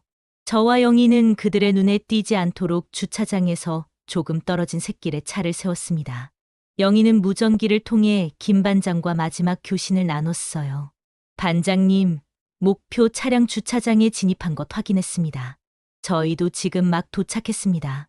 알겠습니다. 저희 팀원들 모두 각자 위치에서 대기 중입니다. 두 분은 절대 무리하지 마시고 저희가 따로 마련해 둔 관측 포인트로 이동해서 상황만 지켜봐 주십시오. 저와 영희는 등산객처럼 보이도록 미리 준비해온 모자와 선글라스를 착용하고 차에서 내렸습니다. 그리고 김 반장이 알려준 등산로 중간 지점이 한눈에 내려다 보이는 작은 언덕으로 향했어요. 그곳에는 이미 사복 차림의 형사 2명이 망원경과 무전기를 들고 잠복해 있었습니다. 그들은 저희를 발견하고는 가볍게 목례를 했어요. 저는 형사가 건네준 망원경으로 등산로를 내려다보았습니다. 심장이 터질 것처럼 두근거렸어요.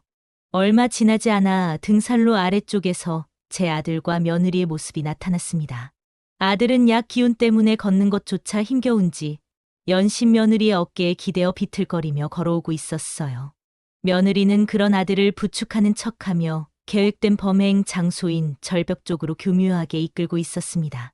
그 광경을 보고 있자니 제 속에서는 또다시 불덩이가 치밀어 올랐지만 저는 입술을 깨물고 참았습니다. 이제 곧 저 악마의 가면이 벗겨질 테니까요. 잠시 후 그들의 뒤쪽으로 모자를 푹 눌러 쓴 한 남자가 나타났습니다. 최강민이었어요. 그는 등산객인 척 거리를 두고 두 사람의 뒤를 은밀하게 밟고 있었습니다. 모든 것이 저희가 예측한 시나리오대로 완벽하게 흘러가고 있었어요. 마침내 아들과 며느리가 절벽 바로 앞에 공터에 도착했습니다.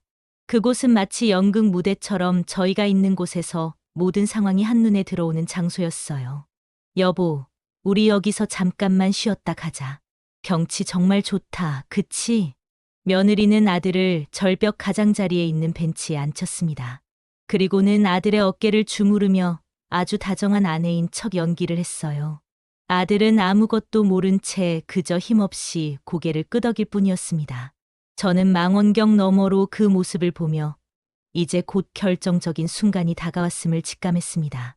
며느리는 주변을 한번 쓱 둘러보더니 뒤따라온 최강민을 향해 눈짓으로 미세한 신호를 보냈습니다. 그 신호를 포착한 최강민이 천천히 아들이 앉아 있는 벤치 뒤쪽으로 접근하기 시작했어요. 마치 먹잇감을 노리는 하이에나처럼 그의 눈빛은 차갑고 번뜩였습니다. 제 심장이 멎는 것 같았어요. 손에 든 스마트폰이 땀으로 축축하게 젖어들었습니다. 제 손가락은 이미 김 반장에게 신호를 보낼 통화 버튼 위에 올라가 있었어요. 이제 단 한 걸음. 최강민이 아들의 등 뒤로 손을 뻗기 위해 한 걸음만 더 내디디면 모든 것이 끝나는 순간이었습니다. 그의 발이 움직이는 것이 슬로우 모션처럼 보였습니다. 나무잎이 바스러지는 소리, 그의 탐욕스러운 눈빛, 아무것도 모르는 제 아들의 위태로운 뒷모습.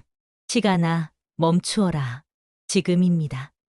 최강민의 손이 제 아들의 어깨에 닿으려는 바로 그 찰나의 순간. 저는 스마트폰 통화 버튼을 누르며 비명처럼 외쳤습니다. 제 신호와 동시에 세상은 거대한 함성으로 가득 찼습니다. 등산객으로 위장해 있던 형사들이 사방에서 약속이라도 한 듯 뛰쳐나왔어요. 꼼짝 마, 경찰이다.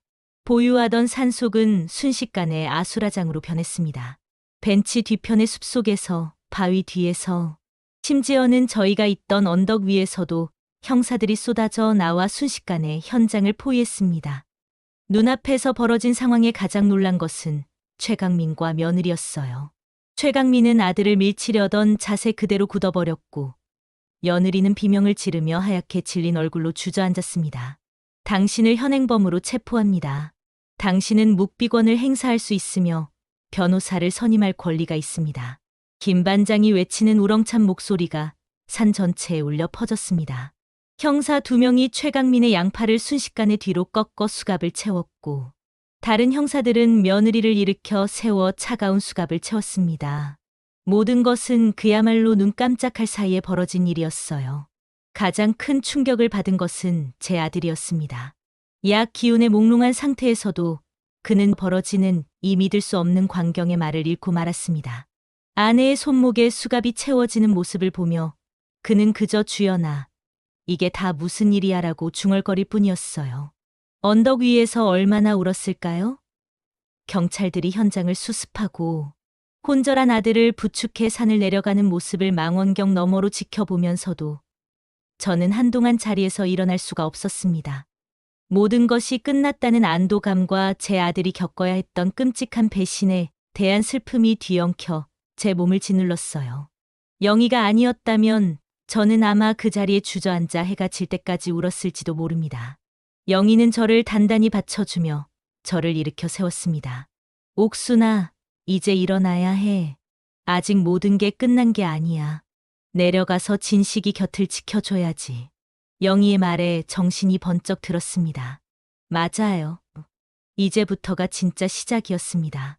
제 아들이 감당해야 할 진실의 무게는 저 아찔한 절벽보다 더 깊고 무거울 테니까요. 저와 영희는 서둘러 산을 내려왔습니다. 등산 입구는 이미 경찰 통제선이 쳐져 있었고 구급차와 경찰차들이 요란하게 불빛을 밝히고 있었어요. 저는 통제선 너머 구급차 옆에 멍하니 앉아있는 아들을 발견하고는 한달음에 달려갔습니다. 진씨가 괜찮아? 어디 다친 데는 없어?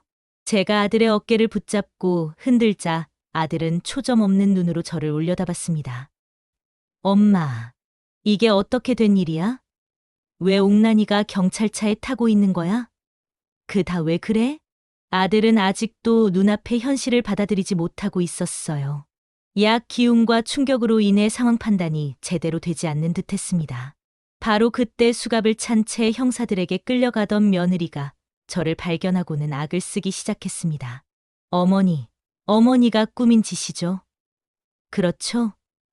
우리 진식 씨랑 저 이간질하려고 이런 짓까지 벌이신 거죠? 어떻게 어머니가 저희한테 이럴 수 있어요? 그녀는 마치 모든 것이 제 탓인 양 억울하다는 듯이 울부짖었습니다. 그 가증스러운 연기에 현장에 있던 모든 사람들의 시선이 제게로 쏠렸어요. 하지만 저는 더 이상 예전처럼 당하고만 있는 약한 한옥순이 아니었습니다. 저는 제 아들의 앞을 가로막고 서서 차갑고 단호한 목소리로 며느리를 쏘아붙였습니다. 그 더러운 입 닥치거라. 내가 지금까지 내 아들에게 무슨 짓을 했는지 나는 다 알고 있다. 내 악마 같은 연극은 이제 끝났어. 제 기세에 눌린 며느리는 순간 입을 다물었지만 이내 다시 발악하기 시작했습니다. 하지만 형사들은 그녀에게 더 이상 말할 기회를 주지 않고 거칠게 경찰차 뒷좌석으로 밀어 넣었어요. 최강민 역시 모든 것을 포기한 듯 고개를 푹 숙인 채 순순히 차에 올라탔습니다. 두 악마를 태운 경찰차가 요란한 사이렌 소리를 울리며 산길을 빠져나가는 모습을 우리는 그저 멍하니 바라볼 수밖에 없었습니다. 저와 아들은 참고인 조사를 위해 경찰서로 함께 이동했습니다. 차를 타고 가는 내내 아들은 창밖만 바라보며 아무 말도 하지 않았어요.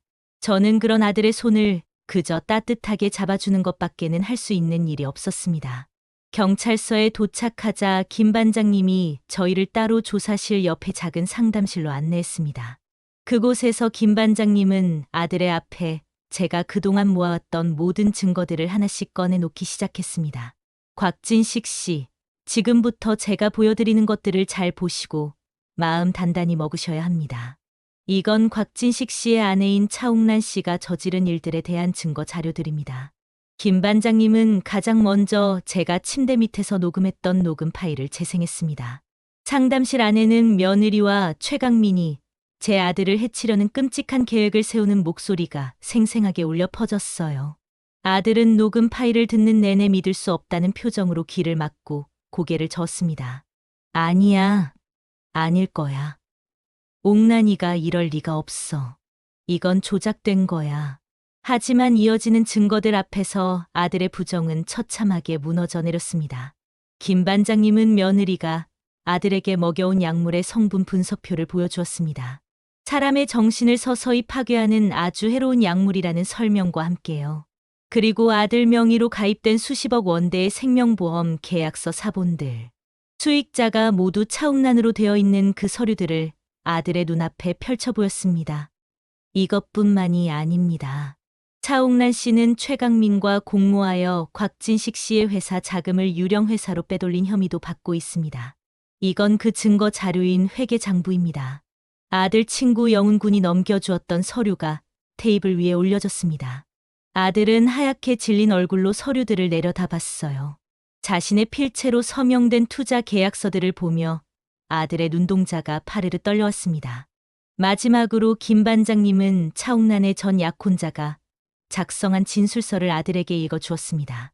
과거에도 똑같은 수법으로 다른 남자의 목숨과 재산을 노렸다는 사실이 밝혀지는 순간 아들은 마침내 무너져 내렸습니다. 아들은 어린아이처럼 목 놓아 울기 시작했습니다. 자신이 그토록 사랑하고 믿었던 아내가 자신의 모든 것을 파괴하려 했던 악마였다는 진실을 그는 더 이상 감당할 수 없었던 겁니다. 배신감과 충격, 그리고 자기 자신에 대한 원망이 뒤섞인 처절한 울음소리가 상담실을 가득 메웠습니다. 저는 그런 아들을 아무 말 없이 끌어안고 함께 울었습니다. 제 품에 안겨 오열하는 아들은 어느새 예순을 훌쩍 넘긴 중년의 남자가 아니라 세상의 모든 상처를 다 짊어진 어린 소년의 모습이었습니다. 그날 우리는 아주 오랫동안 서로를 부둥켜 안고 울고 또 울었습니다.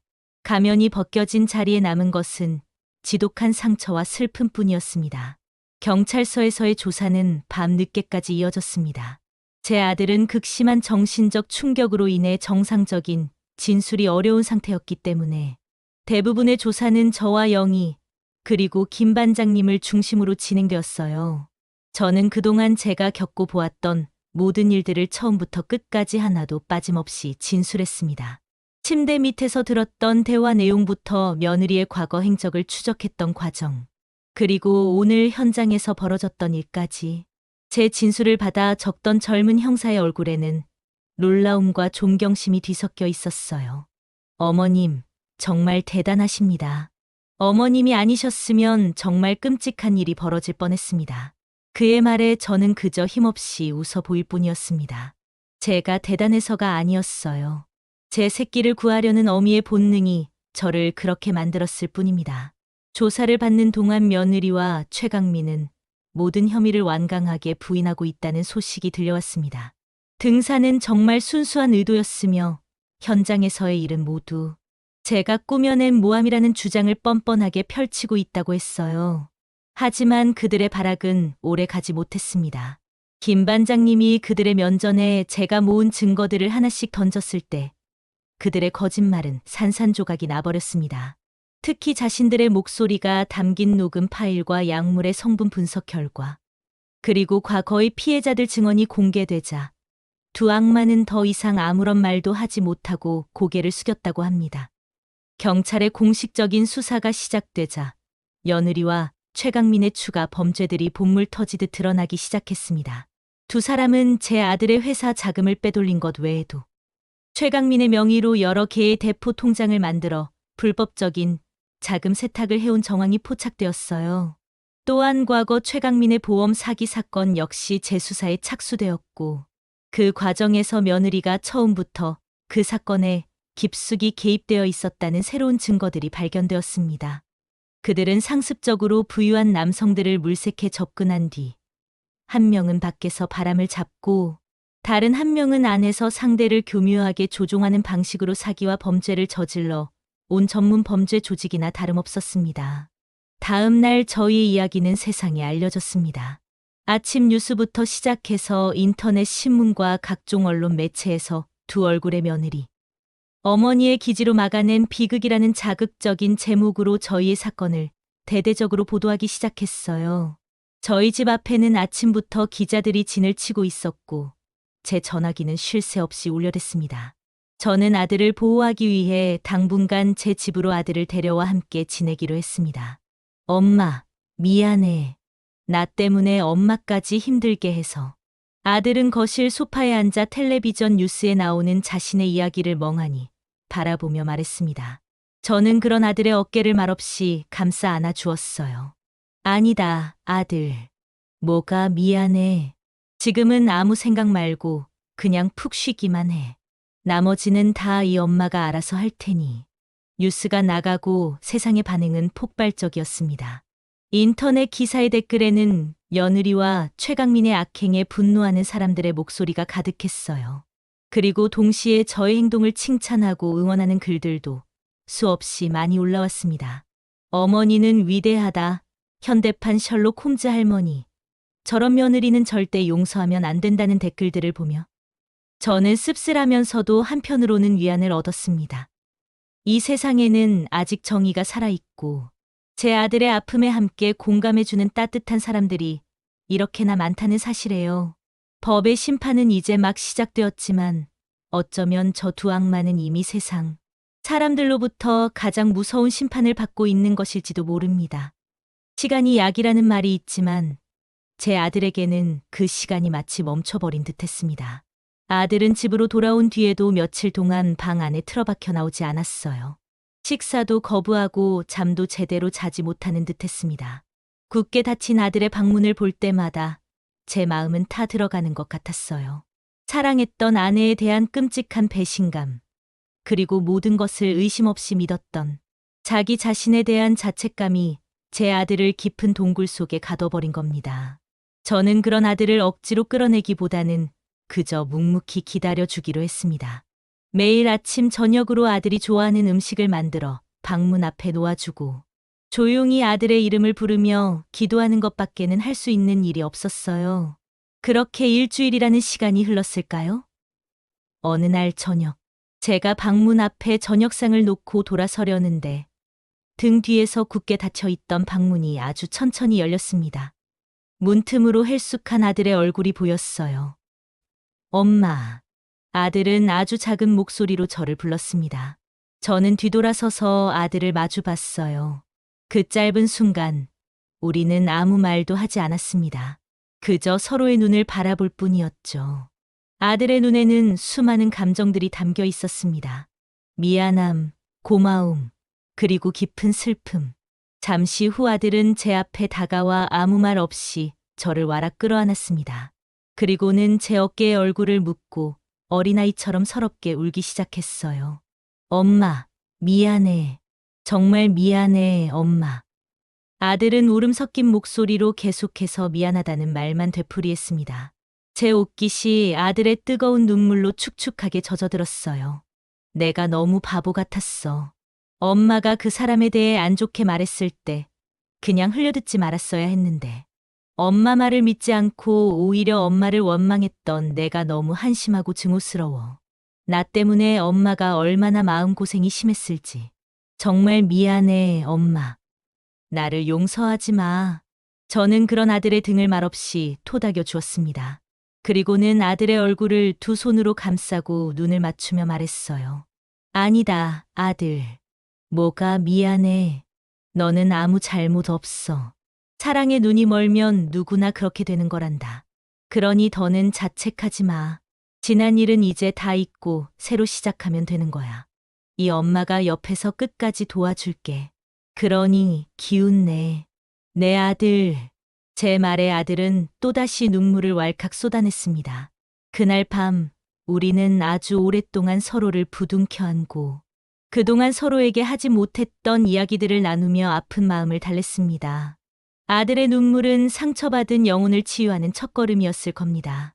그날 이후 아들은 조금씩 기운을 차리기 시작했습니다. 여전히 웃음을 되찾지는 못했지만 꼬박꼬박 식사를 했고 제가 권유한 심리 상담에도 순순히 응해 주었어요. 상담을 통해 자신의 감정을 솔직하게 털어놓는 법을 배우면서 아들의 얼굴에도 아주 조금씩이지만 생기가 돌아오기 시작했습니다. 저는 그런 아들의 곁을 지키며 제가 해줄 수 있는 최선을 다했습니다. 따뜻한 밥을 지어 먹이고 밤에는 함께 거실에 앉아 옛날 앨범을 보며 행복했던 추억들을 이야기했어요. 아들이 어릴 적 아빠와 함께 계곡에 가서 찍었던 사진을 보며 우리는 오랜만에 함께 웃기도 했습니다. 일상으로의 회복은 아주 더디고 조용한 과정이었습니다. 하지만 우리는 그 과정 속에서 과거에는 미처 알지 못했던 서로의 소중함을 다시 한번 깨닫고 있었어요. 아들은 제게 더 의지하게 되었고 저 역시 아들을 통해 삶의 의미를 다시 찾게 되었습니다. 상처는 깊었지만 그 상처를 통해 우리의 관계는 그 어느 때보다 더 단단하게 엮이고 있었던 겁니다. 시간은 흘러 마침내 차옥란과 최강민에 대한 최종 재판이 열리는 날이 되었습니다. 지난 몇 달간의 재판 과정에서 그들의 추가 범죄들이 속속 드러나면서 두 악마는 더 이상 그 어떤 동정의 여지도 받지 못하는 파렴치한 범죄자가 되어 있었어요. 저는 아들과 영희의 손을 꼭 잡고 법정 방청석에 앉았습니다. 제 아들은 이제 더 이상 예전처럼 위축되거나 슬퍼 보이지 않았습니다. 담담하고 의연한 표정으로 피고인석에 앉아 있는 두 사람을 똑바로 마주보고 있었어요. 피고인석에 앉은 두 사람의 모습은 초라하기 그지없었습니다. 화려했던 차옥란의 얼굴은 생기를 잃고 푸석푸석해져 있었고 최강민은 모든 것을 포기한 듯 허공만 멍하니 바라보고 있었지요. 재판장이 법정에 들어서고 기나긴 판결문이 낭독되기 시작했습니다. 판사는 두 사람의 죄목을 하나하나 열거하며 그들의 범행이 얼마나 반사회적이고 악랄했는지를 엄중한 목소리로 꾸짖었습니다. 사기, 횡령, 그리고 과거의 범죄들까지. 그들의 죄는 판결문을 한참 동안 읽어야 할 만큼이나 많고 무거웠습니다. 피고인 차옥란, 피고인 최강민에게 각각 징역 25년을 선고한다. 재판장의 법봉이 책상을 내리치는 소리가 법정 안에 장엄하게 울려 퍼졌습니다. 저 악마들의 인생에 마침표를 찍는 그 순간이었습니다. 25년이라는 무거운 형량을 선고받은 며느리는 그 자리에 주저앉아 오열하기 시작했습니다. 하지만 그 눈물에 동정심을 보내는 사람은 아무도 없었어요. 그것은 뒤늦은 후회의 눈물이 아니라 자신의 탐욕스러운 인생이 끝장난 것에 대한 분노의 눈물이라는 것을 모두가 알고 있었기 때문입니다. 저와 아들, 그리고 영희는 조용히 법정을 빠져나왔습니다. 법원 계단을 내려오는 동안 우리는 아무 말도 하지 않았어요. 하지만 서로의 눈빛만으로도 충분했습니다. 길고 긴 싸움이 드디어 정의의 승리로 끝났다는 것을요. 법원 앞마당에 섰을 때 아들이 저를 보며 아주 희미하게 미소를 지었습니다. 사건 이후 처음으로 보는 아들의 진짜 미소였어요. 그 미소를 보는 순간 저는 그동안의 모든 고통과 슬픔이 눈 녹듯 사라지는 것을 느꼈습니다. 그날 이후 제 아들은 놀라울 정도로 빠르게 변해갔습니다.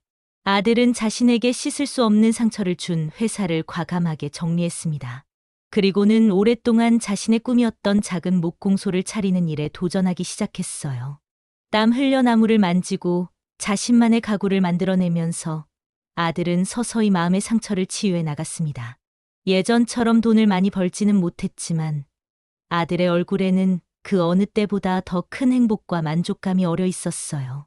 아들은 상처를 통해 인생에서 진정으로 소중한 것이 무엇인지를 깨닫게 된 겁니다. 겉모습은 조금 수척해졌지만 내면은 그 누구보다 단단하고 성숙한 어른이 되어가고 있었습니다. 어느 화창한 주말 오후, 저는 아들이 운영하는 작은 목공소를 찾아갔습니다.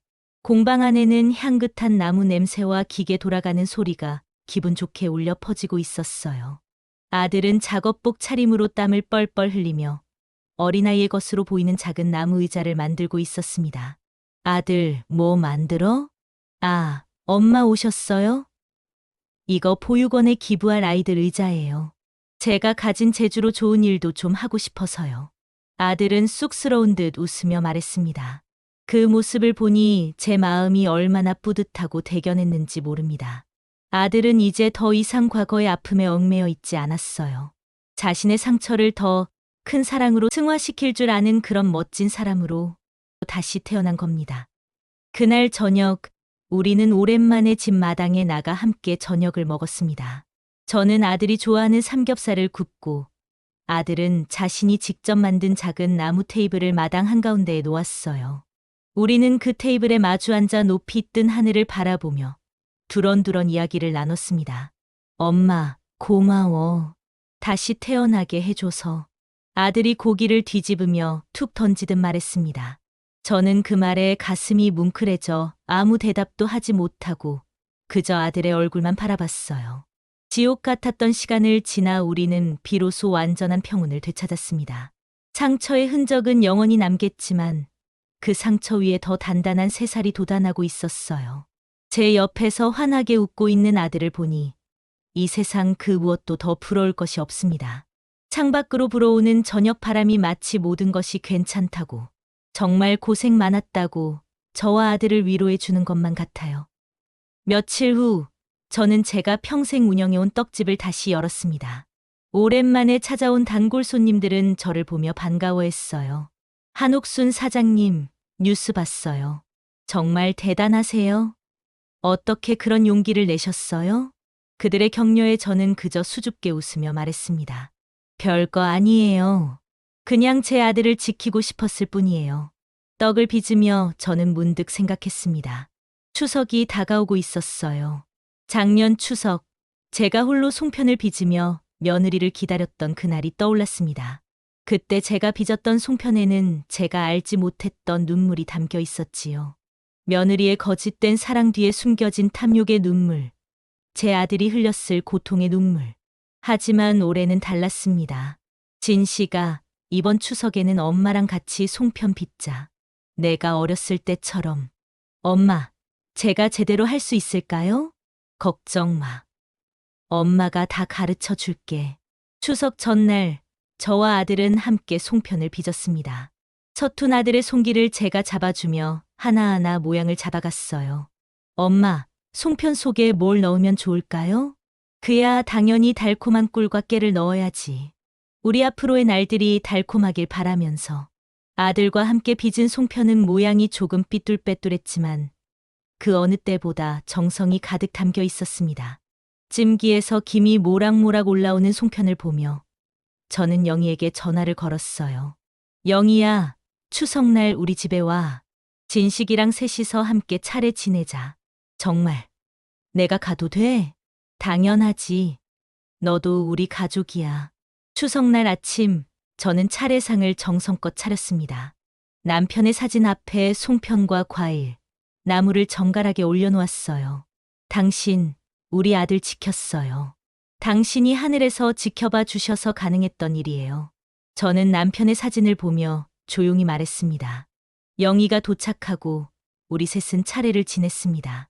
저를 울리는 아들의 뒷모습을 보며 저는 다시 한번 눈물이 핑 돌았어요. 하지만 이번에는 슬픔의 눈물이 아니었습니다. 감사의 눈물이었지요. 차례를 마치고 우리는 함께 식탁에 둘러앉아 송편을 먹었습니다. 우와, 진식이가 만든 송편 맛있는데? 솜씨가 보통이 아니네. 영희가 농담을 던지며 웃었습니다. 엄마가 다 가르쳐 주신 거죠. 엄마 아니었으면 저 지금 여기 없었을 거예요. 아들의 말에 저는 고개를 저었습니다. 아니다, 아들. 내가 강했던 거야. 그 힘든 시간을 이겨낸 건 너 자신이야. 그날 우리는 오랜 시간 함께 이야기를 나누며 웃었습니다. 혈연으로 맺어지지 않았어도 진심으로 마음을 나누는 이웃이 진정한 가족이라는 것을 저는 그날 깨달았습니다. 며칠 후 저는 남편이 남긴 유언을 떠올렸습니다. 남편은 생전에 늘 말했었어요. 옥순이, 우리가 모은 재산 중 절반은 어려운 사람들을 위해 쓰고 싶소. 우리도 힘들 때 남의 도움을 받았으니 이제는 우리가 베풀 차례예요. 저는 상가 건물 중 일부를 매각해 남편의 뜻대로 무료 급식소를 열기로 했습니다. 제가 평생 쌓아온 떡 만드는 기술로 굶주린 이웃들에게 따뜻한 밥 한 끼를 제공하는 것이었어요. 급식소 개소식 날 많은 사람들이 찾아왔습니다. 홀로 사시는 어르신들, 거리에서 생활하는 노숙자분들, 끼니를 거르는 아이들, 제가 정성껏 만든 밥과 국, 그리고 송편을 드시는 그분들의 얼굴에는 환한 미소가 가득했습니다. 사장님, 정말 고맙습니다. 이렇게 따뜻한 밥 먹어본 지 정말 오래됐어요. 한 어르신이 제 손을 꼭 잡으며 말씀하셨습니다. 저는 그 순간 깨달았습니다. 제가 베푼 것보다 제가 받는 것이 훨씬 더 크다는 것을요. 이분들의 감사한 미소 하나하나가 제 마음을 따뜻하게 채워주고 있었습니다. 아들도 주말마다 급식소에 와서 저를 도왔습니다. 자신이 만든 나무 의자와 테이블을 기부하기도 했어요. 엄마, 이 일하면서 제가 더 많이 배우는 것 같아요. 진짜 행복이 뭔지를요. 아들의 말에 저는 고개를 끄덕였습니다. 그래, 아들아. 나누는 것이 진정한 행복이란다. 세월이 흘러 어느덧 1년이 지났습니다. 급식소는 동네의 명소가 되었고 많은 자원봉사자들이 저희를 도우러 왔습니다. 제 아들은 이제 완전히 건강을 되찾았고 목공소도 입소문을 타며 주문이 밀려드는 인기 있는 곳이 되었어요. 어느 날 저녁 저는 집에 돌아와 거실에 앉아 있었습니다. 텔레비전에서는 뉴스가 흘러나오고 있었어요. 전국을 충격에 빠뜨렸던 며느리 살인 미수 사건의 피해자 곽진식 씨가 현재 목공 장인으로 제2의 인생을 살며 어머니 한옥순 씨와 함께 무료 급식소를 운영하며 이웃 사랑을 실천하고 있어 화제가 되고 있습니다. 뉴스를 보며 저는 잔잔하게 미소를 지었습니다. 전화벨이 울렸습니다. 아들이었어요. 엄마, 내일 저녁에 우리 집으로 오세요. 제가 직접 만든 테이블에서 엄마한테 밥 한 끼 대접하고 싶어요. 그래, 아들아. 엄마가 갈게. 전화를 끊고 저는 창밖을 바라봤습니다. 달이 유난히 밝았어요. 지난 1년간의 시간이 파노라마처럼 스쳐 지나갔습니다. 침대 밑에 숨어 떨던 그날, 아들을 구하기 위해 동분서주하던 날들, 법정에서 악마들이 심판받던 순간, 그리고 아들과 함께 송편을 빚던 추석날, 모든 것이 꿈만 같았습니다. 하지만 이것은 꿈이 아니었어요. 제가 직접 겪고 이겨낸 현실이었습니다. 탐욕은 결국 파멸을 불렀고 진심은 반드시 보상받았습니다. 혈연으로 맺어진 가족보다 진심으로 마음을 나누는 이웃이 진정한 가족이라는 것도 깨달았습니다. 그리고 가장 중요한 것은 제 아들이 다시 웃을 수 있게 되었다는 것입니다. 저는 남편의 사진을 바라보며 조용히 말했습니다. 여보, 우리 아들 이제 괜찮아요. 당신도 하늘에서 편히 쉬세요. 창밖으로 부는 바람이 마치 남편의 대답처럼 따뜻하게 느껴졌습니다. 저는 자리에서 일어나 부엌으로 갔습니다. 내일 아들에게 가져갈 반찬을 미리 준비하려고요. 도마 위에 올려진 재료들을 보며 저는 다시 한번 미소를 지었습니다. 이제는 더 이상 눈물이 담긴 송편이 아니라 사랑과 감사가 가득 담긴 밥상을 차릴 수 있게 되었습니다. 세상에서 가장 따뜻한 밥상을요. 눈물이 담겼던 송편은 이제 세상에서 가장 따뜻한 밥상이 되었습니다. 한 평범한 어머니의 위대한 용기가 끔찍한 탐욕의 고리를 끊어내고 아들과 자신의 인생을 지켜냈습니다. 한옥순 여사의 이야기는 우리에게 묻고 있습니다. 진정한 가족이란 무엇이며 진심의 힘은 과연 어디까지 닿을 수 있는지를 말입니다. 여러분 가슴 속에는 어떤 이야기가 담겨 있으신가요? 저희는 여러분의 아픔에 귀 기울이고 여러분의 용기에 박수를 보내겠습니다. 세상의 모든 기구한 사연이 모이는 곳. 지금까지 비밀서랍장이었습니다. 구독과 좋아요로 저희의 다음 이야기를 응원해 주십시오.